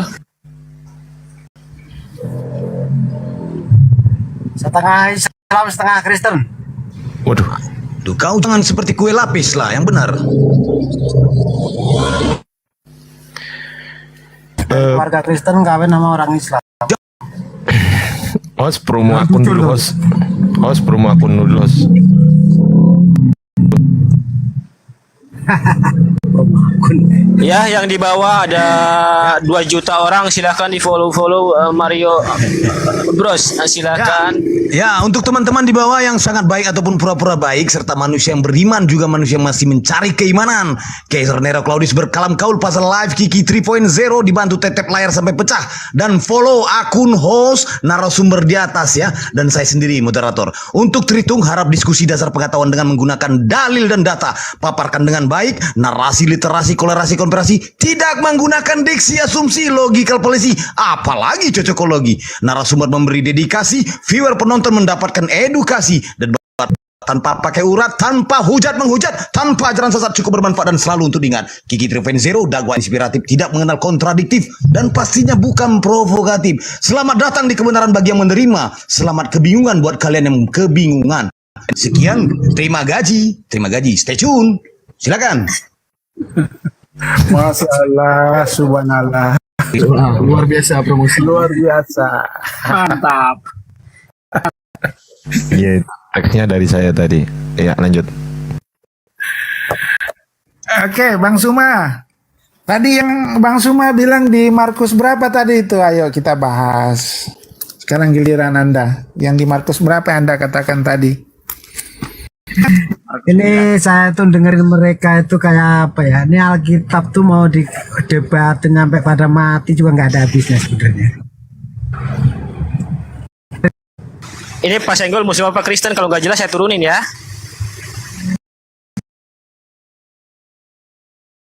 Apa? Ini Pak Senggol turun mau menjawab identitas Bapak. Saya dulu Kristen, sekarang Muslim. Oh, ya udah. Itu Iya. kan dari Di tadi bawah- saya jelasin, mas jangan Iya, galak-galak lah. iya, Nyari iya. duitnya di sini kok. Enggak, saya enggak nyari duit. Bapak stay di sini ya, di bawah. Sebentar Pak. Bapak stay di sini, di bawah nih, yang di bawah. Bilang, host Ya, jangan dikirim ya, gift. Yang dikirim gift narasumber aja gitu ya. Saya enggak nyari uang di sini. Ya, ya Pak? Oke. Iya, stay di sini aja. Sambil tap-tap layar, oke? Enggak, Iya. sampai ngeliatin kerja ini. Iya, assalamualaikum. Ya, assalamualaikum Salam. Pak Senggol.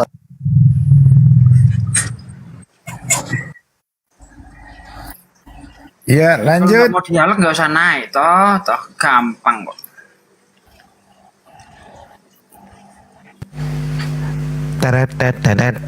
Tet. Akhirnya udah siap. Udah lengkap datanya, baru enak kita bahas. Dia harus lengkap sama data.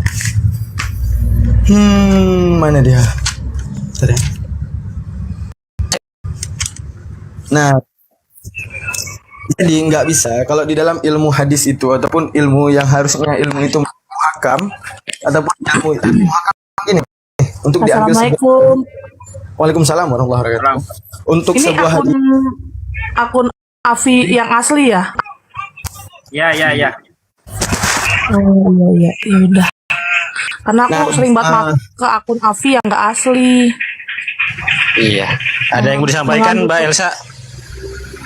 Enggak, yang mastiin aja. Aku lagi ngecek-ngecekin nama-nama kalian, lagi tak add-addin semua, jadi saya nggak salah Waduh, masuk. kok jadi begini curhat sih? Terusin dong ke topik. Iya. Ya. Ini biar yang Kristen yang isi dulu ya Mbak ya. Iya, Makasih ya nggak Mbak. apa-apa. Makasih ya, Ya, di bawah tap Iya, layar ya Mbak. Oke, makasih ya. Assalamualaikum. Waalaikumsalam warahmatullah. Tapi karena saya nggak punya device dua, kalau ada yang bisa bukain data itu lebih enak gitu kan. Cuman nggak ada, nggak apa-apa, kita bahas aja ayatnya. Jadi gini, emang benar hadis tersebut itu benar, itu dalam Sahih Bukhari, dalam kitab Fathul Bari emang ada hadis yang kata Nabi gini. Ada orang yang menanyakan kepada Nabi, bagaimana dengan orang yang murtad? Kata Nabi, faktuluh, bunuhlah dia. Arti bunuhlah dia, apakah itu setiap amar kita akan mengambil dalam ilmu usul dulu? Apakah ada yang semuanya ada amar lil wujub ataupun amar lil ibahah? Nah, itu ada dua pembagian dalam usul ataupun dalam ilmu mantik sendiri. Perintah itu ada yang berupa kebolehan, ada yang berupa amarah. Cuma sekedar karena marah, paham nggak? Jadi ibarat gini, kalau kita nih marah, gimana nanti kalau ketemu si A, sedangkan si A itu kita udah tahu dia yang nyolong HP kita, apa yang kita bilang? Ketemu pijak aja kepalanya, gorok aja lehernya, paham nggak? Nah, itu maksudnya gini, bukan perintah yang menjadi mutlak. Jadi korelasi hadis yang tadi, yang dikatakan yang Bang Don Juan bawa tadi, hadis tadi itu penunjukan gini. Itu kejadian Al-Quran kan tahu asbabun nuzul nggak? Asbabun nuzul kan kenapa sih ayat ini harus turun? Hadis juga. Kenapa hadis ini harus dibicarakan? Nah, itu dalam hadis ada alasan kenapa hadis itu keluar. Hadis itu keluar dalam konsep al-qatil, artinya apa? Konsep perang. Nah, boleh dibuka sekarang di At-Taubah. Di At-Taubah 29 di sini dibahas dengan lafal qatil. Bunuhlah mereka, arti bunuhlah mereka, perangilah mereka. Mereka yang mana? Mereka yang yang tidak mengharamkan apa yang telah aku haramkan dan tidak membenarkan agama yang benar di situ dalam At-Taubah 29. Kita lihat kodeks bahasa nih, al-qatil. Al-qatil. Kenapa sih harus ada alif? Nah, ini kan yang jadi masalahnya. Jadi seperti abang bilang di Iran ataupun di negara mana yang alhamdulillah di negara tersebut yang murtad dibunuh itu orang yang salah mengartikan ayat, yang nggak pelajari bahasa Arab, sekalipun mereka orang Arab. Nggak semua orang Arab paham arti bahasanya sendiri. Contoh ini al-qatil ini diperhatikan di alif ini ya. Kalau dalam bahasa kita, bahasa sendiri, astagfirullah jatuh pula. Ini saya agak buru-buru. Nah, bahasa kita tahu nggak? Kalau dalam bahasa Indonesia ada yang namanya imbuhan. Contoh bunuh. Kata-kata bunuh ini beda kalau menjadi membunuh. Beda kali menjadi pembunuh. Beda artinya. Beda menjadi saling bunuh. Begitu juga kata-kata qatala. Kata-kata qatala dia akan beda menjadi kata-kata aqtala. Aqtala ini beda arti. Kata-kata qatala ini juga beda arti. Ya, misalnya ada alif di sini. Semua ini memiliki tujuan. Semua ini memiliki tujuan. Kenapa sih harus ditambahkan alif? Kenapa sih harus ada alif setelah ka? Ini menjadi pelajaran. Untuk apa semua ini? Nah, mari kita lihat. Ya, apa sih tujuan kalau seandainya ada alif di depan ka sendiri? Saya lihat dengan dawa. Mana dia? Tadi udah saya buka, udah hilang lagi. Bentar ya. Nah, jadi kita bahas aja. Adanya qa di situ untuk menunjukkan faedah musyarakah baina isnen. Arti musyarakah baina isnen adalah untuk menunjukkan kata saling ini dia. Nah, perhatikan. Mauzunuhu qatala yuqatilu, ada alif ya. Qatala yuqatilu muqatalatan wa qitalan qitalan. Tujuannya aja wabinahu li musyarakati bainal isnen. Ingat, bainal isnen. Ingat sekali lagi, bainal isnen. Ingat sekali lagi. Baina isnen. Kata-kata bunuh ini jika terjadi ini dia baina isnen, di antara dua. Jadi misalnya saya buat kata-kata kan qatala Zaidun Amran, telah dibunuh oleh Zaid kan Umar. Ini pure Zaidun ini yang bunuh Umar. Tapi kalau kata-kata qatala, ada kata-kata ini saling bunuh nih. Jadi maknanya itu saling. Nah, ada alif di sini. Nah, jadi makna arti kata itu saling. Nah, udah ketinggian, nanti nggak ngerti dia. Cukup bang kira-kira. Nah, closing aja, closingnya tuh gini. Salah satu kalau di dalam saling, artinya saling dalam keadaan saling peperangan, berkecamuk perang.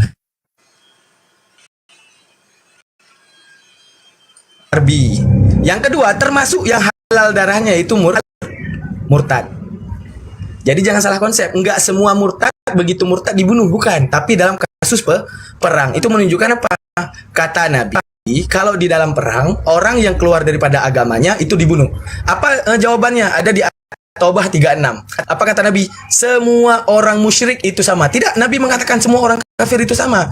Tapi di dalam Al-Quran sendiri orang musyrik itu sama. Di dalam Taubah 36 menunjukkan apa? Musyrik itu yang pertama kafir. Dari kecilnya sudah musyrik kepada Allah. Yang kedua riddah ataupun orang murtad. Yang dimana dia sudah mendapat kebenaran, dia musyrikkan Allah. Hingga akhirnya keluarlah hadis yang tadi. Apa hadis?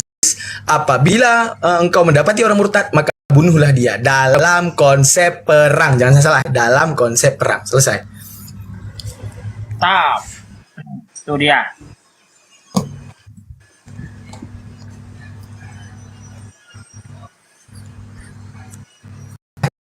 Oke, dalam seperang. Ini kan ada juga ini di Al-Bukhari loh. Ini aku diperintahkan untuk memerangi manusia sampai mereka mengucapkan la. Ya, ada, iya, abang. Kalau abang buka Al-Bukhari itu kata-katanya pasti qatilu. Ada alif di depan kaf. Kan saya udah bahas tadi.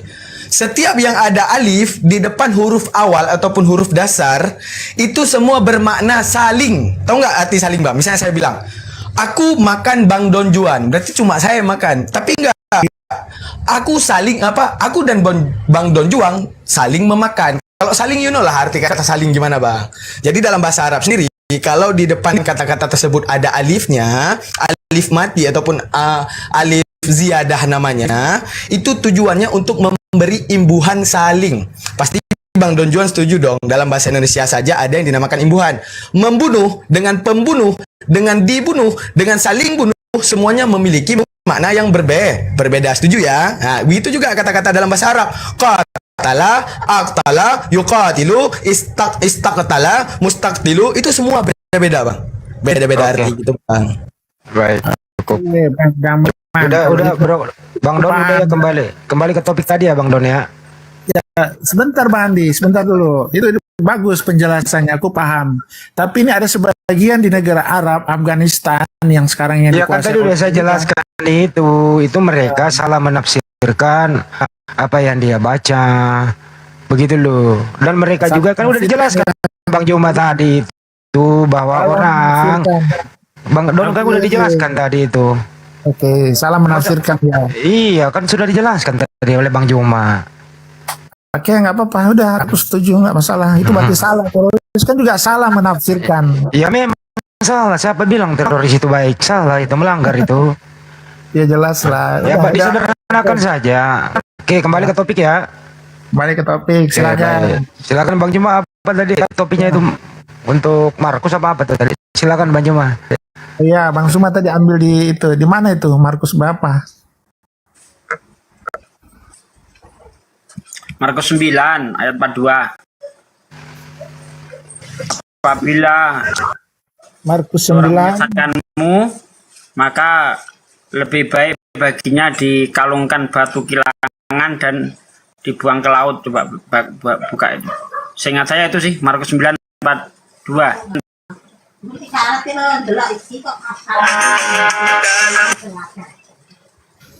Markus 9 ayat 42 ya? Ya, seingat saya di situ, coba dibaca.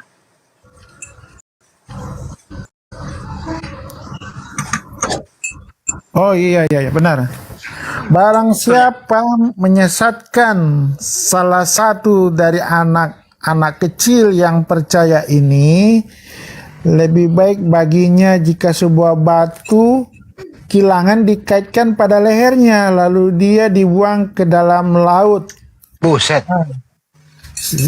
Siapa yang menyesatkan ini? Konteksnya di sini. Siapa yang menyesatkan ini? Konteksnya di sini. Ya, pertanyaannya gimana nih, Bang? Ini siapa yang menyesatkan ini? Pertanyaannya gimana, Bang? Ya, artinya kalau ada orang yang ngajak murtad, ya, mengajak keluar dari agama Kristen, yaitu batu kilangan ditaruh di lehernya, dibuang ke laut. Oh, bukan itu maksudnya. Ini ada ayat berikutnya. Ini bukan. Ya, di Markus itu kan Kristen belum ada, Bang. Itu agama Yahudi di situ dulu. Oh, terus Markus Kristen kitabnya apa? Konteksnya iya, Kristen kan kan Yesus kan ini kan kisah Yesus ini di Perjanjian Baru. Kristen belum ada, ya. Yang di situ kan agama Yahudi yang berlaku saat itu. Yesus melakukan pengajaran tentang hukum kasih, ya. Nah, kalau di sini kita baca dulu ya supaya jangan salah tafsir ya. Ayat selanjutnya nanti ya. Barang siapa menyesatkan salah satu dari anak-anak kecil yang disebut nih anak kecil yang percaya ini, lebih baik baginya sebuah batu kilangan dikaitkan pada lehernya lalu dibuang ke dalam laut. Nah, ada ayat selanjutnya. Dan jika tanganmu menyesatkan engkau, tuh. Jika tanganmu menyesatkan engkau, penggallah, karena lebih baik engkau masuk ke dalam hidup dengan tangan kudung daripada tangan utuh, kedua tanganmu dibuang ke dalam neraka, ke dalam api neraka, ke dalam api yang tak terpadamkan. Nah, itu ada ayat selanjutnya. Bukan bicara menyesatkan menyangkut masalah keimanan ini. Coba Maksudnya kata gini. percaya itu apa, Pak? Coba Anda pahami kata percaya itu apa? Iya, ini maksudnya Bukan gini. masalah agama itu, kata percaya itu. Bukan dari keimanan agama tuh. Bahasa Yunani, murtad. Bukan murtad ini. bahasa bukan masalah Yunani, murtad. skandalize juga bisa diartikan murtad. Bukan, Bang. Coba kalau aku baca gini ya. Ini kan di ayat selanjutnya dijelaskan lagi loh. Jika tanganmu menyesatkan engkau, ya, penggalah. Skandalizo dalam bahasa Yunani itu bisa diartikan murtad juga. Iya, tapi ini kan bicara keimanan. Bahasa Yunani-nya skandalizo di situ. Oke, aku Skandalizo itu bisa diartikan murtad. Ya. Enggak, maksudnya gini, kalau dari ayat ini ya, ini tafsiran ya, kalau keimanan kami ya, itu kan dikatakan juga ayat selanjutnya, ya kan? Itu kan anak tadi disebut baru, kalau tanganmu menyesatkan engkau penggalah, karena lebih engkau masuk ke dalam hidup dengan tangan kudung daripada kedua tanganmu. Maksudnya gini, kita percaya keberadaan Tuhan, kita percaya, kita mengikuti Yesus ya di sini ya. Kita percaya apa yang diajarkan oleh Yesus. Tapi kita masih ada istilahnya kita masih menyimpan menduakan dia. Istilahnya masih menyimpan seperti ada hal-hal yang tidak ini di mata Tuhan ya, seperti kita punya jimat-jimat ya kan. Nah, kan banyak itu orang Kristen begitu. Ya, banyak ya. Jadi dia percaya Tuhan tapi dia masih percaya yang sihir-sihir, percaya dukun. Ya. Jadi itu sama dengan menduakan Tuhan. Halo? Noise, Bang, noise.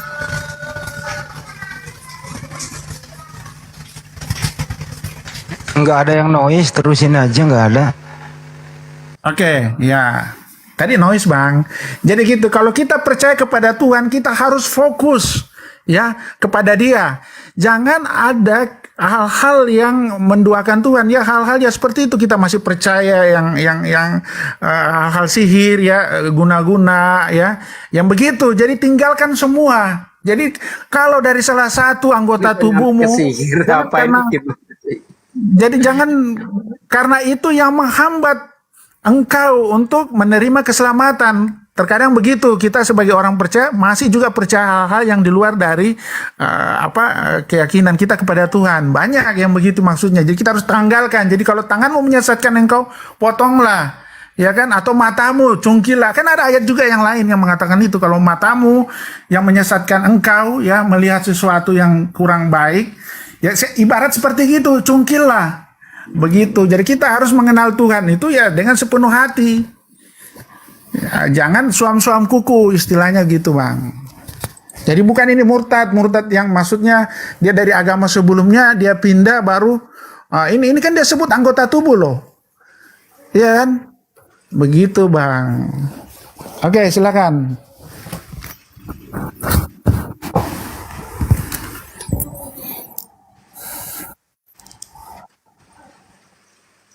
Mandi? Ya, Bang Juma.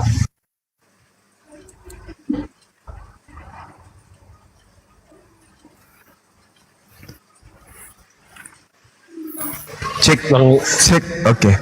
Ya normal. Suara saya kedengaran, ya baik. Ada beberapa data di dalam Bible yang memang konsentrasinya terhadap perintah membunuh orang yang murtad atau yang mengajak murtad. Jangan mendengarkan dia, janganlah engkau merasa sayang padanya, jangan mengasihi dia, jangan menutupi salahnya, tetapi bunuhlah dia. Engkau harus melempari dia dengan batu sehingga dia mati. Ulangan 13 nomor 6 nomor 10. Ulangan 17 nomor 5 yang saya katakan tadi. Laki-laki atau perempuan itu harus kalau tumpaslah, sabar Bang. Salah satu aja dulu. Dan tumpaslah dengan mata pedang kota itu serta isinya dan hewannya. Ini bahaya nih. Ulangan Jadi berapa tadi, Bang? dikatakan di dalam ulangan 13 nomor 12 sampai nomor 16. Saya bacakan dulu ya Bang ya. Apabila di salah satu kota yang diberikan Tuhan Elohim kepadamu untuk diam di sana. Kau dengar orang berkata, ada orang-orang durzila tampil dari tengah-tengahmu yang telah menyesatkan penduduk kota mereka dengan berkata, mari kita berbakti kepada ilah lain yang tidak kamu kenal. Maka haruslah engkau memeriksa, menyelidiki dan menanyakan baik-baik. Jika ternyata benar dan sudah pasti bahwa kekejian itu dilakukan di tengah-tengahmu, ini belum murtad, baru diajak untuk menyembah ilah lain. Maka bukan cuman yang mengajak itu yang dibunuh, tapi yang diajak pun harus dibunuh. Maka bunuhlah dengan mata pedang penduduk kota itu. Coba bayangkan, tumpaslah dengan mata pedang kota itu serta segala isinya dan hewannya, bahkan hewan pun ikut dilibatkan dibasmi. Orang-orang yang tidak terkait pun dihabisin. Seluruh jarahan harus kau kumpulkan di tengah-tengah lapangan dan harus kau bakar habis kota itu dengan seluruh jarahan itu sebagai korban bakaran yang lengkap bagi Tuhan Elohim. Semuanya itu akan tetap menjadi timbunan puing untuk selamanya dan tidak akan dibangun kembali. Saya baca dari nomor 12-nya. Apabila di salah satu kota yang diberikan Tuhan Elohim kepadamu untuk kamu diami, kau dengar orang berkata, kamu hanya mendengar, kamu dengar orang berkata, ada orang-orang dursila tampil dari tengah-tengahmu yang telah menyesatkan penduduk kota. Mereka dengan berkata, mari kita berbakti kepada ilah lain yang tidak kamu kenal. Maka harus engkau memeriksa, menyelidiki dan menanyakan baik. Jika ternyata benar dan sudah pasti bahwa kekejian itu dilakukan di tengah-tengahmu, maka bunuhlah dengan mata pedang penduduk kota itu dan tumpaslah dengan mata pedang kota itu serta segala isinya dan juga hewan-hewannya. Demikian. Oke, Bang Suma. Aku udah baca, udah dapat kok di situ di ayat 12 ya. Ini di ulangan ya. Ini perikopnya berjudul ya. Ini tentang peringatan terhadap umat Israel yang menyembah berhala. Ya, artinya murtad, meninggalkan ajaran penyembahan kepada Elo Musa, Elo Abraham. Iya. Halo. Ya. Ya, lanjut Bang, lanjut. Tunggu Bang, ini ada telepon masuk nih, aku reject dulu nih. Jadi gini Bang Suma, ya, dosa terbesar ya di mata Tuhan ialah penyembahan berhala Bang Suma, dan saya yakin di umat Islam juga begitu. Dosa terbesar adalah menyembah berhala, menduakan Tuhan. Ya, jelas ini orang yang beragama umat Israel yang dituntun keluar dari tanah Mesir, dari tempat perbudakan menuju tanah yang dijanjikan, itu melewati perjalanan yang panjang dengan keluh kesah, dengan orang Israel yang begitu kurang setia kepada Tuhan, makanya turun hukum Taurat, ya kan? Di situ jelas Tuhan kesal. Di hukum Taurat juga dijelaskan, aku Tuhan Allahmu yang membawa engkau keluar dari tanah Mesir. Jangan ada padamu Allah lain di hadapanku. Tuhan gak mau ada penyembahan berhala. Jadi itu bisa dikatakan murtad memang. Yang tadinya menyembah Allah, terus dia menyembah ilah-ilah lain, dewa-dewa. Jelas Tuhan keras di situ dikatakan. Di ayat yang itu. Jadi jelas Bang, ini penyembahan berhala ini. Ya, bukan dia dari agama Yahudi pindah ke agama lain, bukan. Ini penyembahan berhala yang tadinya percaya kepada Allah Elohim, ya, tiba-tiba dia menyembah berhala. Itu maksudnya Bang. Iya, jadi itu Bang, orang yang menyembah berhala itu hukumannya itu kafir. Baik. Iya kan? Kalau misal, udah. Silakan. Ya. Udah ya. Jadi kalau misalnya jadi kalau misalnya di tengah-tengah mereka muncul kemudian orang yang mengajak menyembah Yesus, maka mereka wajib dibunuh, diperangi semua ya kan sama Israel. Benar nggak Bang? Misalnya penjelasan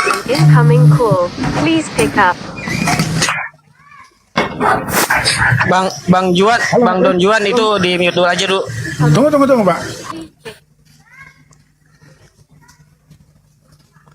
Ya, jadi kalau misalnya penjelasan abang ini dijadikan sebagai standarisasi daripada Yesus, maka wajarlah kemudian orang-orang Yahudi tidak mau menyembah Yesus, karena ternyata kalau menyembah ilah lain selain daripada ilah yang berfirman kepada Musa, Nabi Musa alaihissalam, maka perintahnya bunuhlah. Jadi kalau ada misionaris yang datang di Yesus, maka misionarisnya ini wajar kalau dibunuh. Betul nggak? Begini Bang Suma, ya. Ini kan bercerita tentang perjalanan umat Israel ini, yang bangsa yang tengkuk lutut, ya. Bangsa yang bebal lah istilah ininya, ya. Tuhan sudah mengeluarkan mereka dari tanah Mesir, ya, menuju tanah yang dijanjikan. Terus mereka tidak setia dengan menyembah berhala, ya. Itu dulu itu kan belum ada agama Yahudi, Bang. Cuma agama cuma percaya satu Tuhan. Di situ belum ada agama Yahudi, belum ada Yakub di situ. Jadi jelas Tuhan keras kepada mereka, kepada umat Israel, jangan menyembah berhala. Iya. Kita udah paham. Kalau itu kita sudah paham. Yang jadi permasalahan sekarang ini, kalau ada misionaris gereja Kristen yang datang di tengah-tengah Yahudi ngajak nyembah Yesus, apakah data ini berlaku? Dibunuh misionarisnya, ditumpas misionaris ini.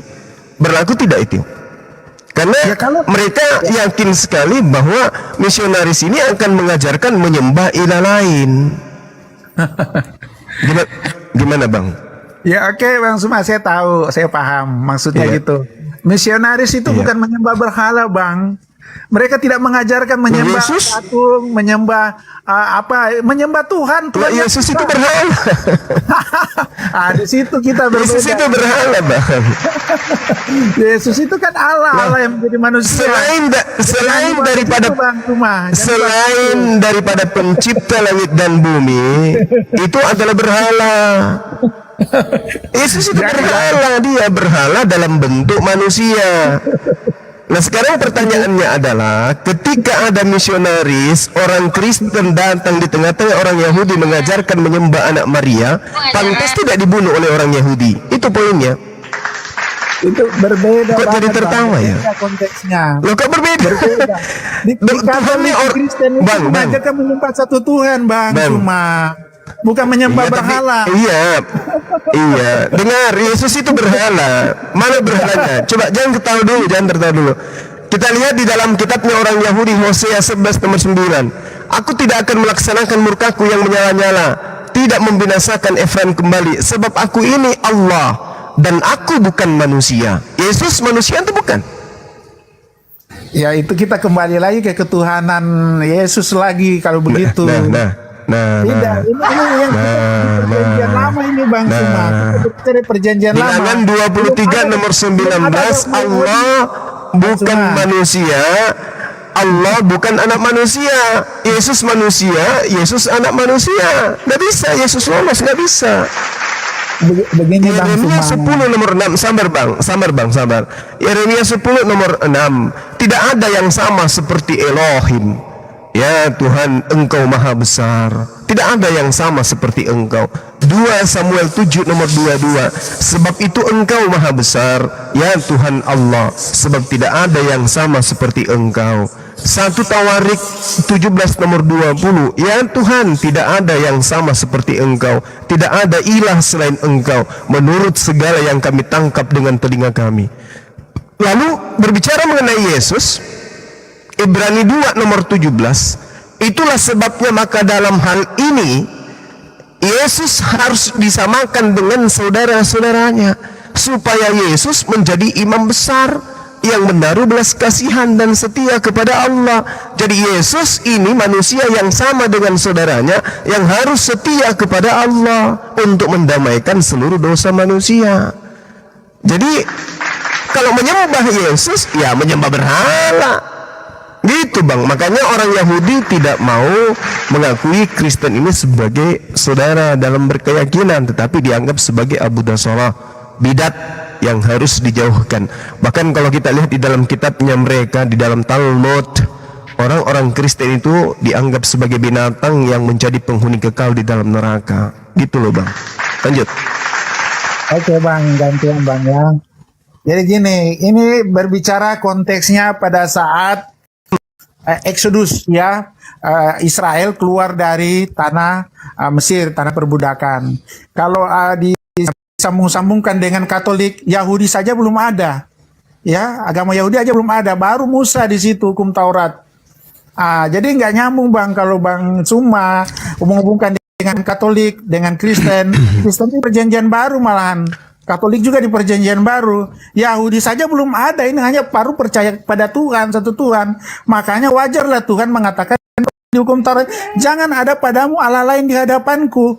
Jangan sujud menyembah ilah-ilah lain, menyembah berhala. Itu maksudnya. Jadi tidak relevan kalau dikatakan ini murtad dari agama. Murtad kan dari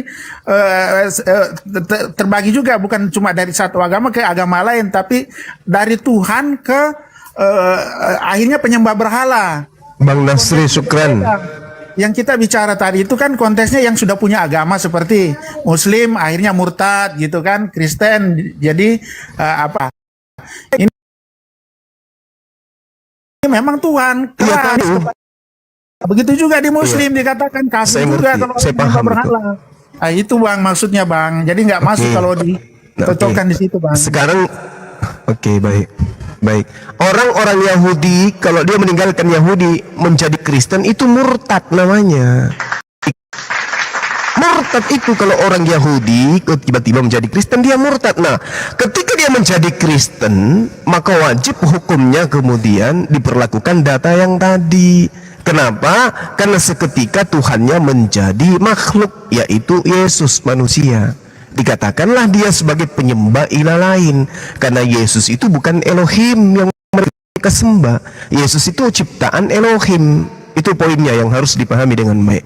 Sedangkan kalau kita berbicara mengenai perintah yang tadi, kan saya sudah katakan bahwasanya Ulangan 13 nomor 20, apabila di salah satu kota yang diberikan Tuhan. Nah, kota yang diberikan misalnya tanah Kanaan. Kanaan tiba-tiba muncul misionaris di sana mengajak menyembah kepada Yesus, harus dijalankan, ditegakkan hukum ini, dibunuh. Nah, yang terkait ini tanda-tanda akan dibunuh yang terjadi terhadap ajaran misionaris yang masuk ke Yerusalem atau di tanah Kanaan misalnya. Coba kita lihat bagaimana viralnya orang-orang Kristen yang memikul salib, tiba-tiba diludahin, dianggap mereka sebagai Abu Dasarah, dianggap sebagai najis, dianggap orang-orang haram, dianggap sebagai orang-orang bidah, penyembah berhala. Itu fakta Bang. Makanya orang Yahudi berdiri, orang Kristen juga berdiri, Islam juga berdiri. Bedanya Islam tidak mengaku berasal dari Yahudi, itu Islam. Kalau Kristen mengaku berasal dari Yahudi. Sementara Yahudinya diajarkan waspadalah kepada serigala yang nyamar domba. Maksudnya waspadalah kepada non-Yahudi yang ngaku Yahudi. Kalau Islam, ya Islam, bukan Yahudi. Islam, Al-Quran tidak berasal dari perjanjian lama, bukan penggenapan dari perjanjian lama. Al-Quran itu berbeda dengan perjanjian baru, dituliskan untuk dicocok-cocokkan dengan perjanjian baru milik orang Yahudi. Nah, satu hal 30 detik yang harus dipahami oleh orang Kristen sedunia adalah kitab yang mereka genggam menjadi satu clipping dengan perjanjian baru itu sebenarnya bukan perjanjian lama. Justru yang dikatakan oleh Kristen perjanjian lama sebenarnya itu adalah perjanjian baru. Di mana itu tertulis? Yeremia 31 nomor 31, 32, 33. Aku akan mengadakan perjanjian baru. Dengan siapa? Dengan Bani Israel dan Bani Yehuda. Apa perjanjian barunya? Aku akan memasukkan hukum Taurat ke dalam batin setiap Bani Israel. Kesimpulannya adalah satu, Tuhan mengadakan perjanjian baru dengan Bani Israel, Bani Yehuda. Dua, simpul kedua, hukum perjanjian baru, hukum Torah adalah perjanjian baru. Dua simpul ini tidak bisa dirubah. Dua simpul ini tidak bisa dirubah. Sedangkan Tuhan tidak pernah melakukan perjanjian baru dengan orang Romawi, orang Yunani alias Kristen. Demikian, Bang.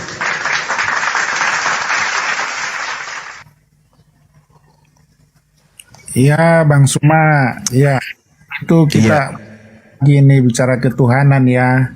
Ya seperti tadi dari awal-awal Bang Suma naik ya, saya udah jelaskan bahwa kalau berbicara ketuhanan ya kan sampai kiamat juga kita nggak ketemu karena agama itu ya subjektif ya. Intinya agamamu agamaku gitu kan. Tapi ya teman-teman hanya itu bagaimana Anda mengatakan Kristen ketuhanan Yesus. Ya saya jawab yang sesimpel-simpel aja ya, karena begitu besar kasih Allah kepada dunia ini, dia mengaruniakan anaknya yang tunggal supaya setiap orang percaya kan penuh dosa mulai dari zaman apa itu Israel ya keluar dari tanah Mesir, dikasih hukum Taurat yang begitu keras, tapi mereka juga masih bebal juga, keras kepala, tidak setia ya kan. Makanya Tuhan datang menjelma menjadi manusia, itu kemenangan kami ya. Jadi teman-teman jangan inilah itu ya, itu menurut kami ya kan, karena saya katakan itu subjektif jadinya. Jadi Yesus itu ya datang, dia dari orang Yahudi memang sebenarnya ya, dia datang untuk orang Yahudi, tapi orang Yahudi menolak dia. Ya kan, jadi keselamatan buat orang Yahudi harusnya menerima keselamatan ditolak karena mereka nggak percaya kok Tuhannya bisa mati. Itu menurut keyakinan orang Yahudi. Yesus juga kenapa dia mengasihi anak Allah, dia menyamakan dia dengan Allah, itu ya salah satu alasan kenapa Yahudi pengen supaya Yesus itu disalibkan. Tapi memang itu sudah karya Tuhan. Itulah teman-teman Muslim pasti akan bingung karena itu karya Tuhan ya, supaya manusia itu bisa diselamatkan ya, datang sebagai penebus ya. Jadi seperti begitu, keselamatan itu hanya di dalam Yesus. Jadi Yesus, orang Yahudi yang menolak itu, makanya Yesus belum terangkat ke surga mengatakan pergilah ke segala bangsa, baptislah mereka atas nama, enggak tertulis Tritunggal. Tritunggal kan cuma istilah, tapi Yesus mengatakan pergilah ke segala bangsa, baptislah mereka atas nama Bapa, Putra dan Roh Kudus. Itulah Tritunggal itu. Kan teman-teman, di mana ada tertulis Tritunggal? Tidak ada memang tertulis, tapi itu tersirat di situ kata itu. Jadi begitu panjang Bang Suma kalau kita ini berbicara yang itu. Jadi bersifat umum.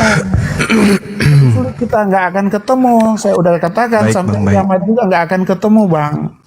Begitu Bang Suma. Baik. Silakan. Oke, baik. Saya menghargai ya, saya sangat menghargai iman saudara Kristen itu pencipta langit dan bumi yang orang Yahudi sebut Elohim atau Hasem, Yod-He-Vav-He, inkarnasi menjadi manusia. Saya hargai itu.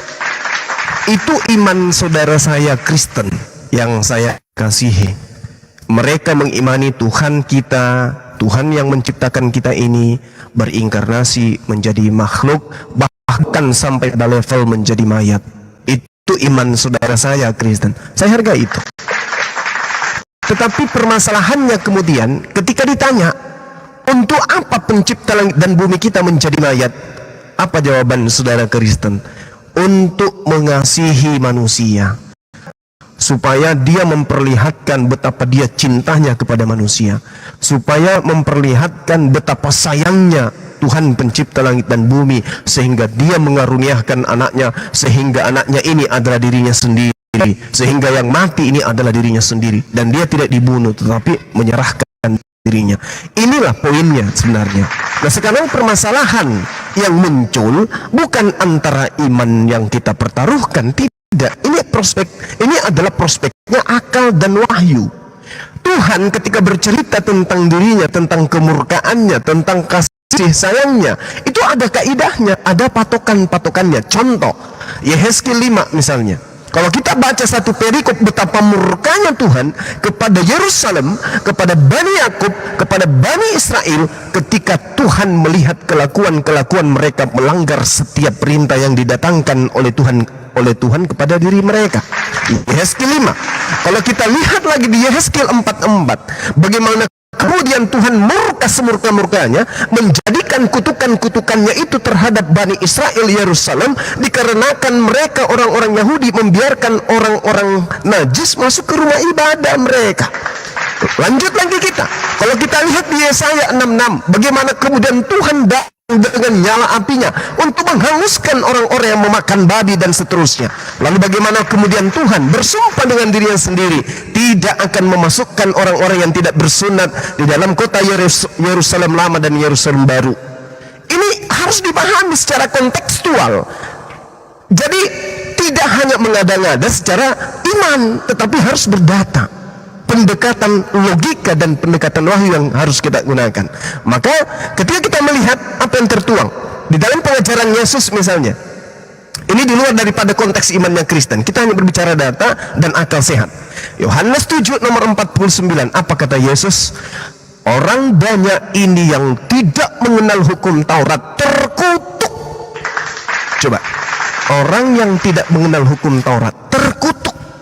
Lalu kalau kita melihat di dalam Ulangan 27 nomor 26, terkutuk orang yang tidak menepati perkataan-perkataan, hukum-hukum, ketetapan, aturan-aturan, perintah-perintah yang ada dalam hukum Taurat dengan perbuatan. Terkutuk. Coba, jadi Yesus mengatakan terkutuk orang yang meninggalkan hukum Taurat. Elohim mengatakan terkutuk orang yang meninggalkan hukum Taurat. Bahkan kalau kita lihat di dalam Ulangan 21 nomor 23, apa kata Tuhan di sana? Maka janganlah mayatnya dibiarkan semalaman pada tiang, tetapi haruslah engkau menguburkannya pada pagi hari itu juga. Sebab orang manusia yang digantung secara terkutuk oleh Elohim, jangan engkau menajiskan tanah yang diberikan Tuhan Elohim kepadamu menjadi milik pusakamu. Ini sadis loh. Orang yang melanggar hukum Taurat, orang yang melanggar perintah Tuhan, dihabisin oleh Tuhan. Dihabisin. Tiba-tiba dengan beringasnya Tuhan yang maha perkasa, maha kuasa, yang penuh dengan keadikdayaan ini, tiba-tiba kemudian menjadi letoi, menjadi bayi yang keluar dari kandang binatang. Ini logika mana yang bisa make?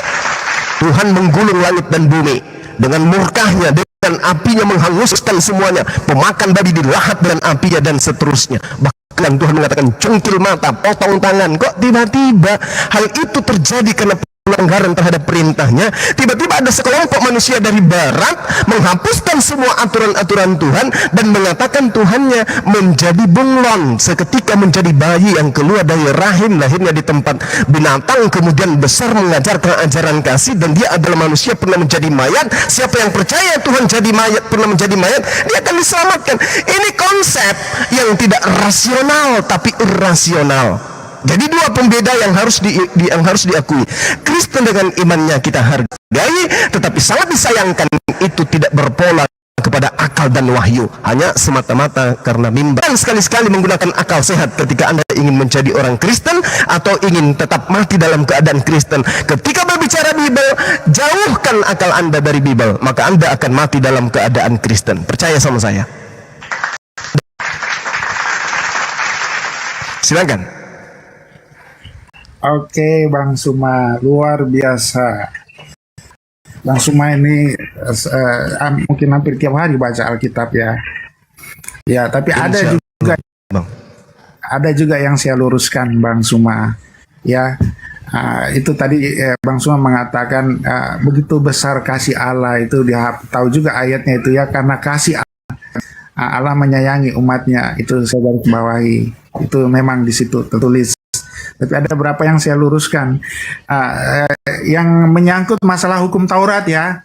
Hukum Taurat itu hukum keras loh, itu memang itu untuk orang-orang umat Yahudi pada saat itu, orang Israel, karena mereka kan bangsa setia, bangsa Israel. Itu ya, makanya Tuhan menurunkan hukum Taurat. Ya, hukum Taurat itu keras buat mereka karena mereka juga nggak setia.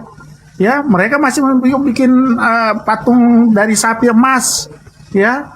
Padahal Musa sudah ada di situ, kayaknya diturunkan hukum Taurat. Jadi hukum Taurat itu seperti Tuhan mengangkat pedang kepada umatnya. Begitu kerasnya Tuhan kepada umat Israel pada saat itu. Tapi mereka juga masih sampai sekarang juga, coba lihat tuh Israel. apa yang dilakukan di sana, ya kan? Jadi tapi makanya muncul ayat, karena begitu besar kasih Tuhan kepada manusia, ya umatnya, maka ia mengaruniakan anaknya, itulah Yesus, ya. Yesus itu Allah sebagai penyambung antara Allah Tuhan pencipta dengan umatnya, supaya umatnya itu tidak semakin jauh dari Dia. Jadi Yesus itu sebagai penyambung juga, ya, hubungan manusia dengan Allah. Karena di Perjanjian Lama manusia untuk mencapai Allah kan susah. Allah itu maha besar. Berbuat dosa ya harus bikin pengorbanan apa yang hewan binatang yang layak, yang baru bisa diterima. Tapi dengan datangnya Yesus tidak harus begitu lagi. Sudah cukuplah Yesus mati di kayu salib, ya kan? Jadi apa ya tadi saya katakan? Ya itulah hukum Taurat itu. Yesus datang menyempurnakan hukum Taurat dengan hukum kasih. Kasihilah Tuhan Allahmu dan kasihilah sesamamu. Jadi dia menyempurnakan hukum kasih itu, karena hukum Taurat tidak semua orang bisa melakukan hukum Taurat. Tidak semua, karena hukum Taurat itu ya itu mata ganti mata, gigi ganti gigi. Jadi itulah hukum kasih. Jadi nggak perlu lagi menjalankan hukum Taurat yang begitu keras. Tapi kalau mau jalannya tidak masalah kalau yang sanggup. Tidak ada ini, karena itu masih berlaku. Yesus mengatakan, aku tidak mengubah hukum Taurat setitik pun. Tapi Yesus menyempurnakan hukum pertama dan terutama, yaitu hukum kasih. Kasihilah Tuhan Allahmu dan kasihilah sesamamu manusia. Ya seperti begitu Bang Suma. Saya nggak terlalu panjang kok. Silakan. Baik Bang. Jadi kalau kita berbicara mengenai kasih ini, itu betul. Yesus itu adalah utusan Tuhan yang mengajarkan kasih. Itu harus diimani. Umat Islam mutlak hukumnya mengimani itu. Bahwa Nabi, Rasul yang datang kepada Bani Israel, yang umat Islam sebut Nabi Isa alaihissalam, yang teman Kristen sebut Tuhan Yesus, betul, itu mengajarkan kasih. Kita harus akui, sekarang permasalahannya muncul lagi nih ketika kita berbicara mengenai kasih. Sebelum kita ke sana, kita lihat apa yang dituangkan oleh Nabi Musa alaihissalam di dalam kitab Ulangan menurut iman kita, saudara kita Kristen. Ulangan 30 nomor 11. Sebab perintah-perintah ini yang kusampaikan kepadamu pada hari ini tidaklah terlalu sukar bagimu dan tidak pula terlalu jauh untukmu. Jadi sebenarnya tidak ada yang sukar. Hukum Taurat itu yang mana yang sukar? Jangan makan babi, nggak sukar kok. Apalagi puasa nggak sukar. Jangan buat patung nggak sukar. Apalagi hormati orang tuamu, nggak ada yang sukar. Dia hukum Taurat itu nggak ada yang sukar. Nggak ada yang sukar di hukum Taurat itu. Hanya orang yang mengada-adakan bentuk penolakan kekufuran terhadap perintah itu yang mengatakan sukar. Sebenarnya ajaran Kristen itu lebih sukar. Jauh lebih sukar ajaran Kristen itu daripada hukum Taurat.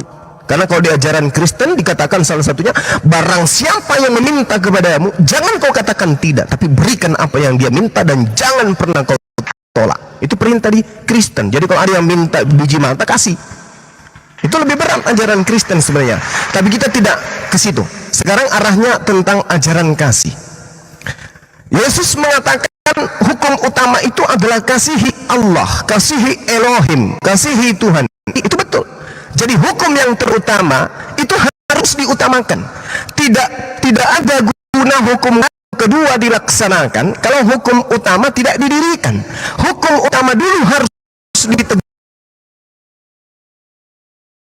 baru kemudian hukum kedua sebut sarjana. Kalau dia tidak lulus SMA dulu, harus SMA dulu baru bisa dikatakan lulusan sarjana. Jadi kalau ada orang punya ijazah S1 tetapi kemudian dia tidak punya ijazah SMA, yakin dan percaya selama Anda waras, yakini bahwa ijazahnya itu pasti palsu. Kalau ada orang mengatakan kasih kepada sesama manusia tetapi dia tidak kasih kepada pencipta langit dan bumi, katakan kepada mereka, mereka adalah orang-orang munafik. Mereka adalah orang yang berkasih sayang palsu. Mari kita uji sekarang. Apa kata Tuhan dan apa kata Yesus? Kasihilah Allah, kasihilah Elohim, kasihilah Yod-Heh-Vav-Hashem.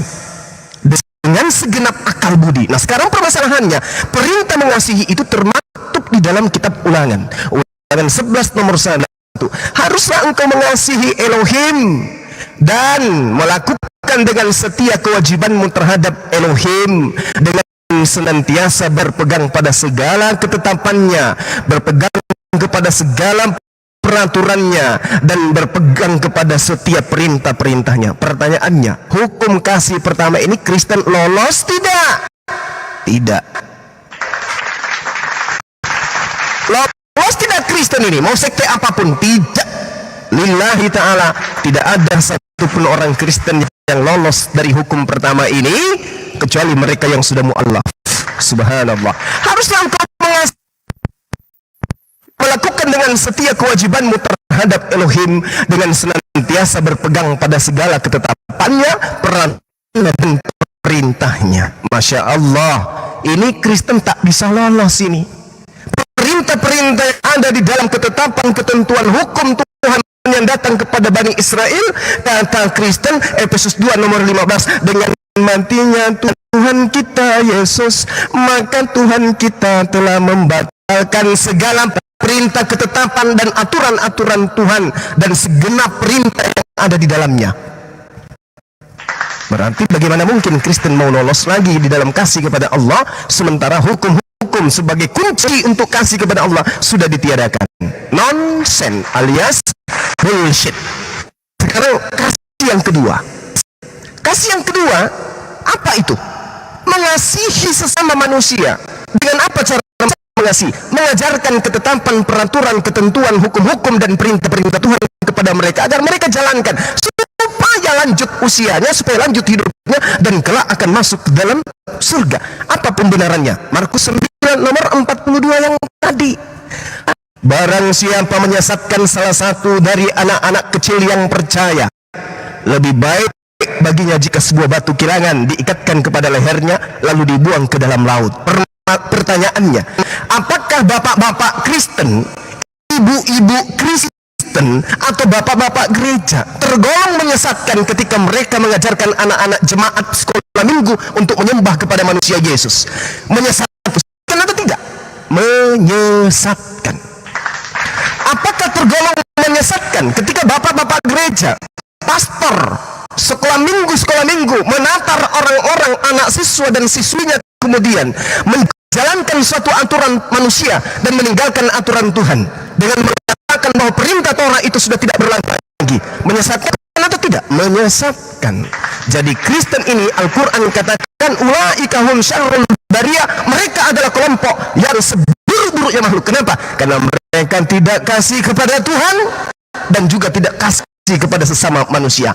Gol tempatnya finnar khalidina fiha abada.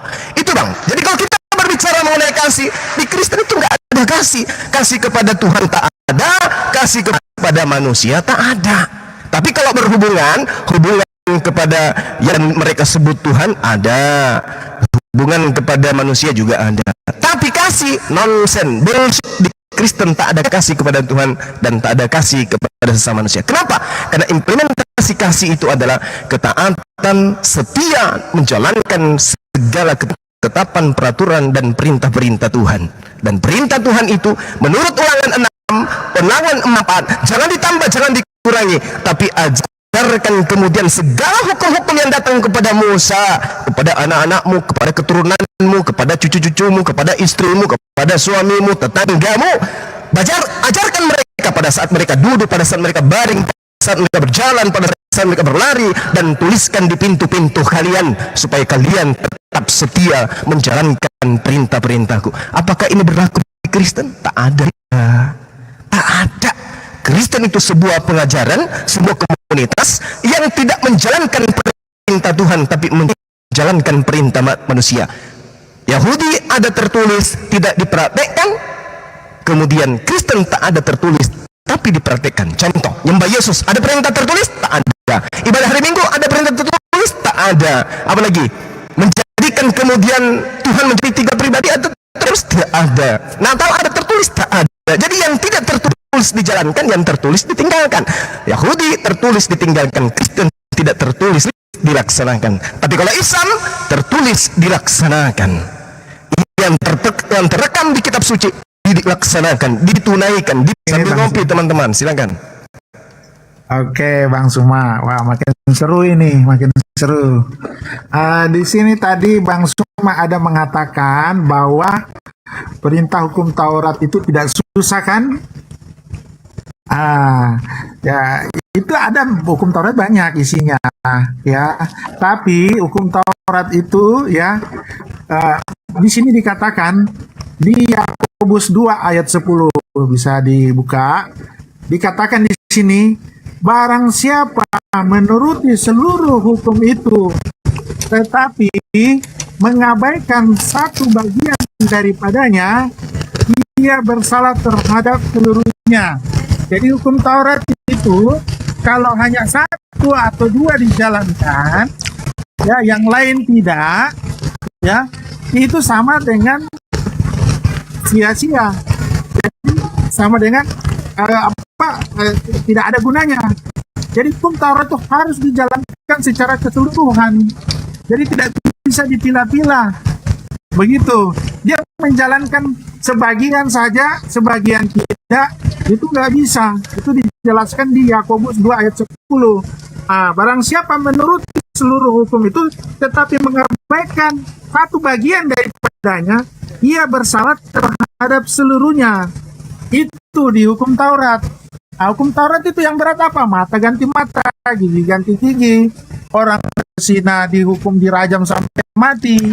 Makanya tidak semua orang bisa melaksanakan hukum Taurat, ya kan? Makanya itu dikatakan di situ, ya, hukum kasih. Yesus datang menyempurnakan hukum Taurat. Karena kalau cuma satu dijalankan, sebagian dijalankan, sama saja tidak dijalankan. Itu yang dikatakan di situ di surat Yakobus, bahwa hukum Taurat itu ya harus sepenuhnya dijalankan. Makanya hukum Taurat itu sulit untuk dijalankan. Ya, makanya Tuhan itu begitu keras kepada mereka karena mereka juga orang bebal, bangsa bebal pada saat itu, kurang setia, orang Israel pada saat itu. Jadi kembali ke Yesus ya. Ya itulah kalau bicara hukum kasih.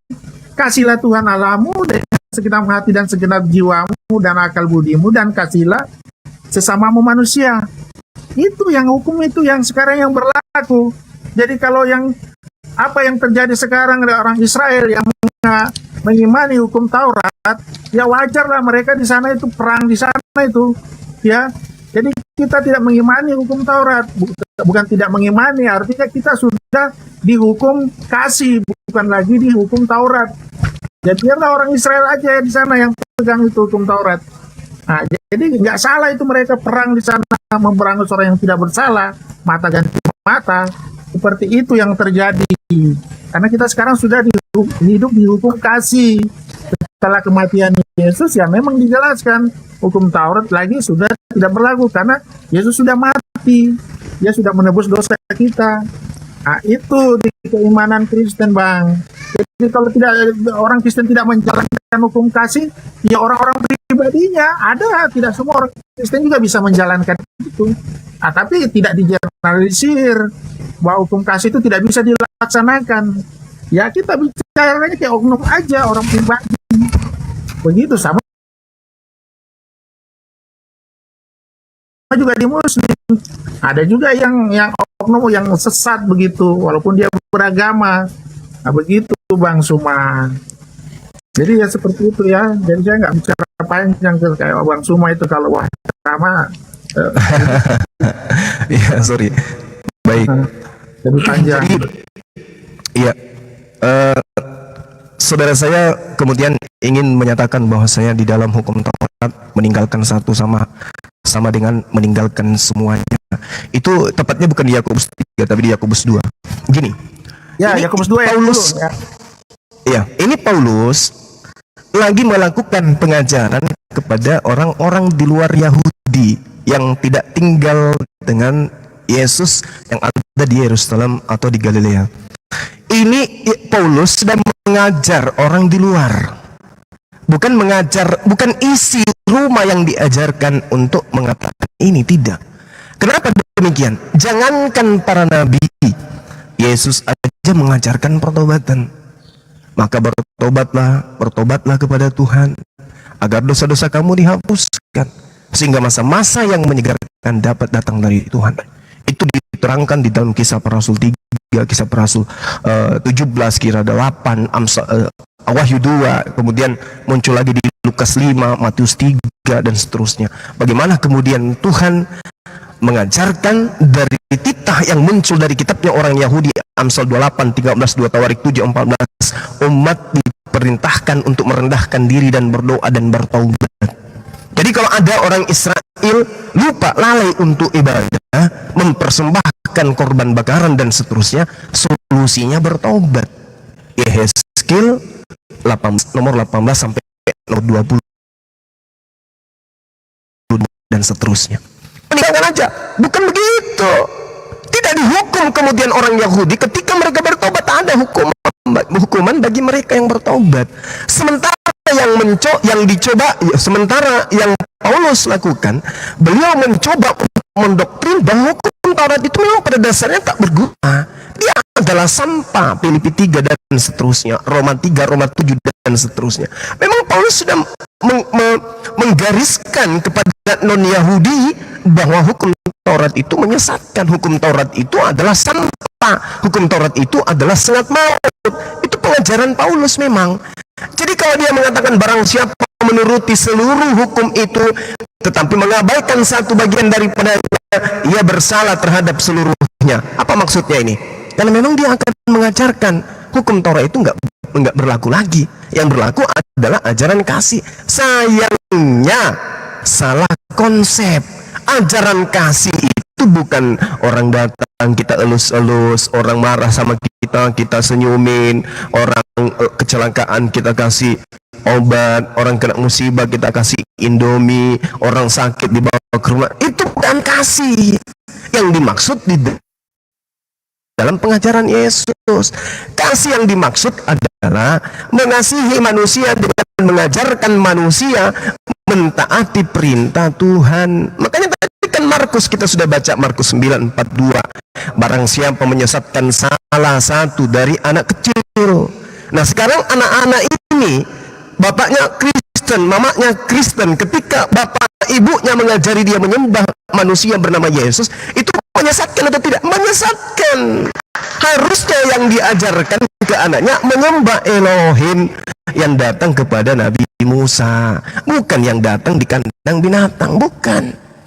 Makanya saya katakan, Bung, ketika saudara berbicara siapa yang meninggalkan Taurat dan tidak, siapa yang melakukan Taurat tapi meninggalkan satu maka semuanya gagal. Tidak. Contoh, kita ambil Keluaran 20 dari 10 hukum. Kalau dia tidak menghargai orang tuanya atau dia tidak melakukan sabat, dosa, ya dosa. Bagaimana caranya kemudian untuk menghapuskan dosa? Bertobat, berserah diri kepada Tuhan, kembali kepada aturannya. Makanya dikatakan oleh Yesus, Yohanes 7:49, yang mereka tidak kenal Taurat terkutuk. Begitu juga di dalam Ulangan 21:23, Ulangan 26:27. Orang yang tidak mempraktekkan hukum Taurat terkutuk. Tapi kalau mereka bertobat kemudian dosa-dosanya terampuni. Makanya Yesus mengatakan bertobat. Perintah bertobat itu jelas ada.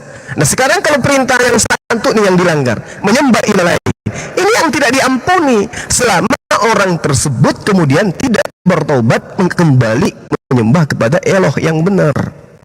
Jadi tidak ada itu hukumnya Tuhan ketika dilanggar satu maka percuma taat. Contoh misalnya umat Islam, percuma mereka kemudian mendirikan sholat kalau mereka tidak puasa. Tidak kayak begitu. Percuma mereka kemudian sholat kalau mereka tidak tutup aurat. Bukan begitu. Tutup aurat itu hukumnya sendiri, sholat itu hukumnya sendiri, puasa itu hukumnya sendiri. Jadi bukan mengatakan saya nggak usah sholat. Kenapa? Karena saya tidak berhijab. Oh, bukan kayak gitu. Silakan Anda tidak berhijab kalau memang Anda tidak mendapatkan poin ilmunya. Tapi sholat adalah sebuah kewajiban bagi setiap umat Islam. Nah, jadi kekeliruan Paulus di sini dan kekeliruan saudara sebagai Kristen karena Anda tidak memahami bahwasanya Paulus di dalam Galatia 1 nomor 16 nomor 17 mengaku sebagai utusan untuk non-Yahudi, sedangkan hukum Taurat bukan untuk non-Yahudi. Salahnya Paulus ketika dia membatalkan hukum Taurat ini kepada non-Yahudi. Salahnya dia selaksa Undang-Undang Dasar 45, dia ajarkan di Malaysia bahwa Undang-Undang 45 milik Indonesia itu sudah dibatalkan untuk orang Malaysia. Memang kapan Undang-Undang Dasar 45 itu berlaku untuk orang Malaysia? Nggak pernah. Jadi Paulus mengatakan ini tidak berlaku, ini tidak berlaku. Itu untuk non-Yahudi. Memang nggak berlaku. Jadi kalau orang Yahudi seperti Kristen tidak ini tidak itu sesuai dengan hukum Taurat, ya memang karena hukum Taurat itu perjanjian baru untuk Bani Israel dan Bani Yehuda, sementara Kristen bukan Bani Yehuda, bukan Bani Israel. Kristen itu adalah sekte ajaran baru yang dibentuk oleh Paulus, ajaran baru dia. Seperti itu Bang. Makanya kalau kita kembalikan kepada tema kita tadi, berbicara terkait dengan apa yang dibahas lebih awal, maka jelas Tuhan itu memang tidak sama seperti manusia. Tuhan bukan manusia, bukan anak manusia. Tuhan bukan manusia, bukan anak manusia. Yesus adalah manusia. Nah, ketika kemudian perintah membunuh kepada orang yang murtad, orang yang mengajarkan menyembah kepada berhala yang lain, maka saya ambil data di dalam Ulangan 13 tadi, kalau ada misionaris atau pendeta yang masuk di tengah-tengah orang Yahudi mengajak menyembah kepada Yesus berdasarkan hukum Musa, maka misionaris itu harus dibunuh karena dia mengajarkan menyembah kepada ilah lain. Demikian.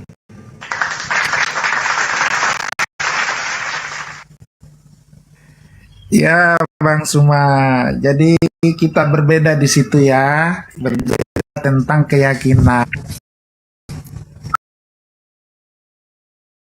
Beda tentang di situ katanya kesubjektif lagi, ya kan? Jadi Bang Suma ya nggak meyakini Yesus, ya. Beberapa hal yang memang tadi yang Bang Suma narasikan itu jatuhnya memang di ketuhanan. Jadi yang ketemu kita di situ karena subjektif, semua itu subjektif. Tapi kalau berbicara kasih, berbicara kebaikan, ya itu objektif, bukan objektif. Tapi semua di Islam Kristen itu mengaku itu. Itu bersifat universal. Tapi saya lihat narasinya Bang Suma tadi lebih banyak memang pendapat keyakinan yang diyakini secara subjektif sesuai dengan keyakinan Bang Suma. Jadi kita berbeda di situ Bang Suma. Menyangkut siapa Yesus, ya menurut Anda, menurut kami berbeda. Isa dengan Yesus kan berbeda, dari situ aja sudah berbeda. Isa disalib, Isa tidak disalib, Yesus disalib, ya kan? Jadi itu sudah jelas. Ya, Yesus lahir di mana, Isa lahir di mana, Isa terangkat ke surga, Yesus menebus dosa di kayu salib. Jadi memang dari situ akhirnya nggak akan ketemu Bang Suma. Makanya tadi kalau mau bahas yang begini, kita bahas yang ayat-ayat yang lain aja, ayat yang kurang dipahami di Alkitab, ya, yang kadang salah tafsir.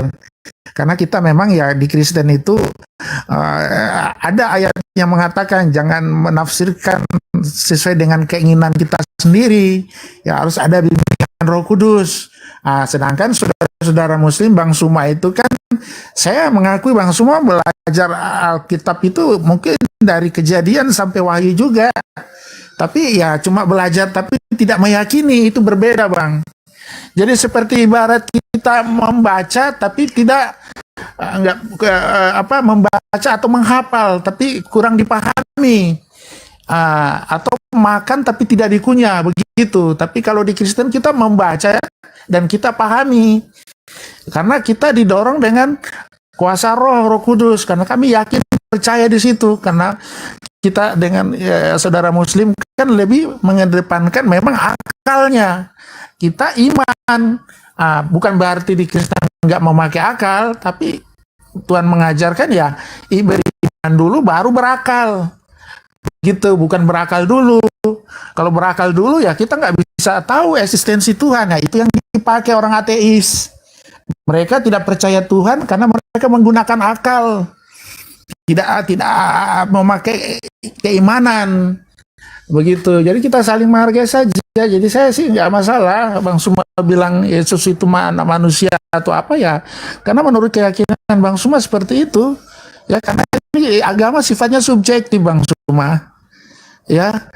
Subjektif. Agamamu dan agamaku itu kan ada ayatnya juga situ. Nah, seperti itu. Nah, jadi kita sudah berbeda di situ Bang. Jadi kita hanya ya diskusi-diskusi bolehlah diskusi-diskusi tapi nggak bisa kita memaksakan keyakinan. Baik. Itu silakan Bang Suma. Baik. Oke, baik saudara saya ya. Jadi ini yang sesi terakhir buat saya karena di sini sudah mau maghrib. Jadi gini, kalau saudara saya ini mengatakan kita berbeda, ya jelas kita berbeda Bang. Kami mengimani Isa alaihissalam diselamatkan oleh Allah, tidak terjadi penyaliban. Yang disalib yang Anda imani bernama Yesus. Oke? Jadi Nabi Isa yang diselamatkan, yang disalib ini jatahnya orang Kristen. Nabi Isa ini jatahnya umat Islam, yang tidak disalib jatahnya umat Islam, yang disalib jatahnya orang Kristen. Oke, kita berbeda. Karena dua manusia, masing-masing jatah kita ada.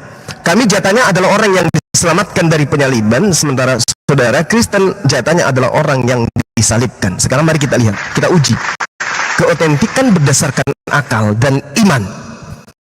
Tuhan mengatakan di dalam Amsal 6 nomor 16, 6 perkara yang dibenci, salah satunya membunuh orang yang suci, dan 7 kekejian di hati Tuhan, salah satunya menumpahkan darah orang yang suci. Yesus orang yang suci. Tertulis di mana? Kisah Para Rasul 4 nomor 30. Oleh nama Yesus hambamu yang suci. 1.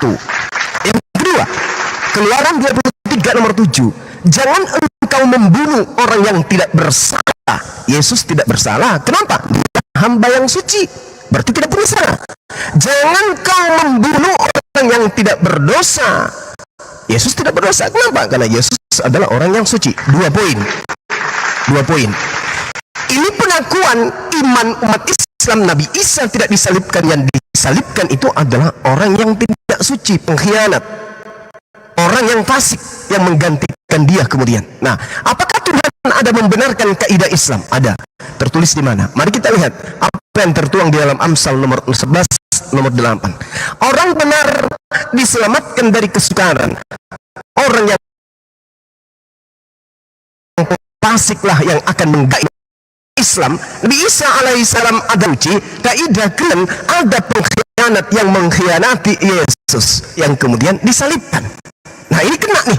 Lalu kemudian di Amsal 21 nomor 18 jelas tertulis di sana, orang fasik dipakai sebagai tebusan bagi orang yang benar, pengkhianat sebagai ganti orang yang jujur. Yesus orang suci, berarti Yesus orang jujur. Yesus orang suci, berarti Yesus orang benar. Yudas adalah orang yang fasik, Yudas adalah pengkhianat. Yang disalib adalah orang yang pengkhianat. Yang disalib adalah orang yang fasik, yang disalib itu adalah pengkhianat. Siapa yang menggantikan orang yang jujur dan orang yang benar ini? Adalah murid yang berkhianat. Sekarang siapa yang mengimani penyaliban? Kristen. Yang disalib siapa? Berdasarkan Amsal 21 nomor 18, Amsal 11 nomor 8, yang menggantikan orang baik, orang jujur, orang suci adalah pengkhianat. Siapa pengkhianatnya? Yohanes 6 nomor 70, akulah yang memilih yang 12 dari engkau wahai murid-muridku, satu di antaramu adalah iblis. Yang iblis inilah pengkhianat. Yang disalib ini adalah yang menggantikan kemudian Yesus. Sekali lagi saya katakan kepada saudara, jatah kami adalah oknum yang datang kepada Bani Israel diselamatkan oleh Tuhan. Jatah Anda adalah orang yang mati secara terkutuk di atas tiang salib. Sekarang giliran Anda untuk merenungkan, kira-kira yang dibunuh orang yang benar, orang yang dikasihi Allah, orang yang disayangi Allah, orang yang menjadi anak tunggal Allah, atau pengkhianat yang menjadi korban dari iblis dan korban jadi pengkhianat dari imam Yahudi dan rabi-rabi Yahudi serta mahkamah agama. Anda yang merenungkan itu. Umat Islam merdeka dalam hal ini karena nabinya diselamatkan, sementara Tuhan Anda mati dengan terkutuk di atas tiang salib. Itu penderitaan yang sangat-sangat mengenaskan. Saya kira begitu teman-teman sekalian. Terima kasih Bang Don atas diskusi kita yang terjalin baik sore hari ini. Kepada teman-teman host dan guru-guru saya, terima kasih yang memberikan ruang kepada saya. Tempat saya sudah maghrib. Mudah-mudahan apa yang saya sampaikan ada nilai positif yang dijadikan edukasi. Kalau ada negatifnya itu murni dari saya sendiri yang masih belajar tentang kebenaran. Demikian sementara, subhanallahumma bihamdi asyhadu an la ilaha illa anta astaghfiruka wa atubu ilaih. Salam tauhid, salam satu Tuhan. Jayalah Islamku, jayalah Indonesiaku. Allahu Akbar. Assalamualaikum warahmatullahi wabarakatuh. Waalaikumsalam warahmatullahi wabarakatuh.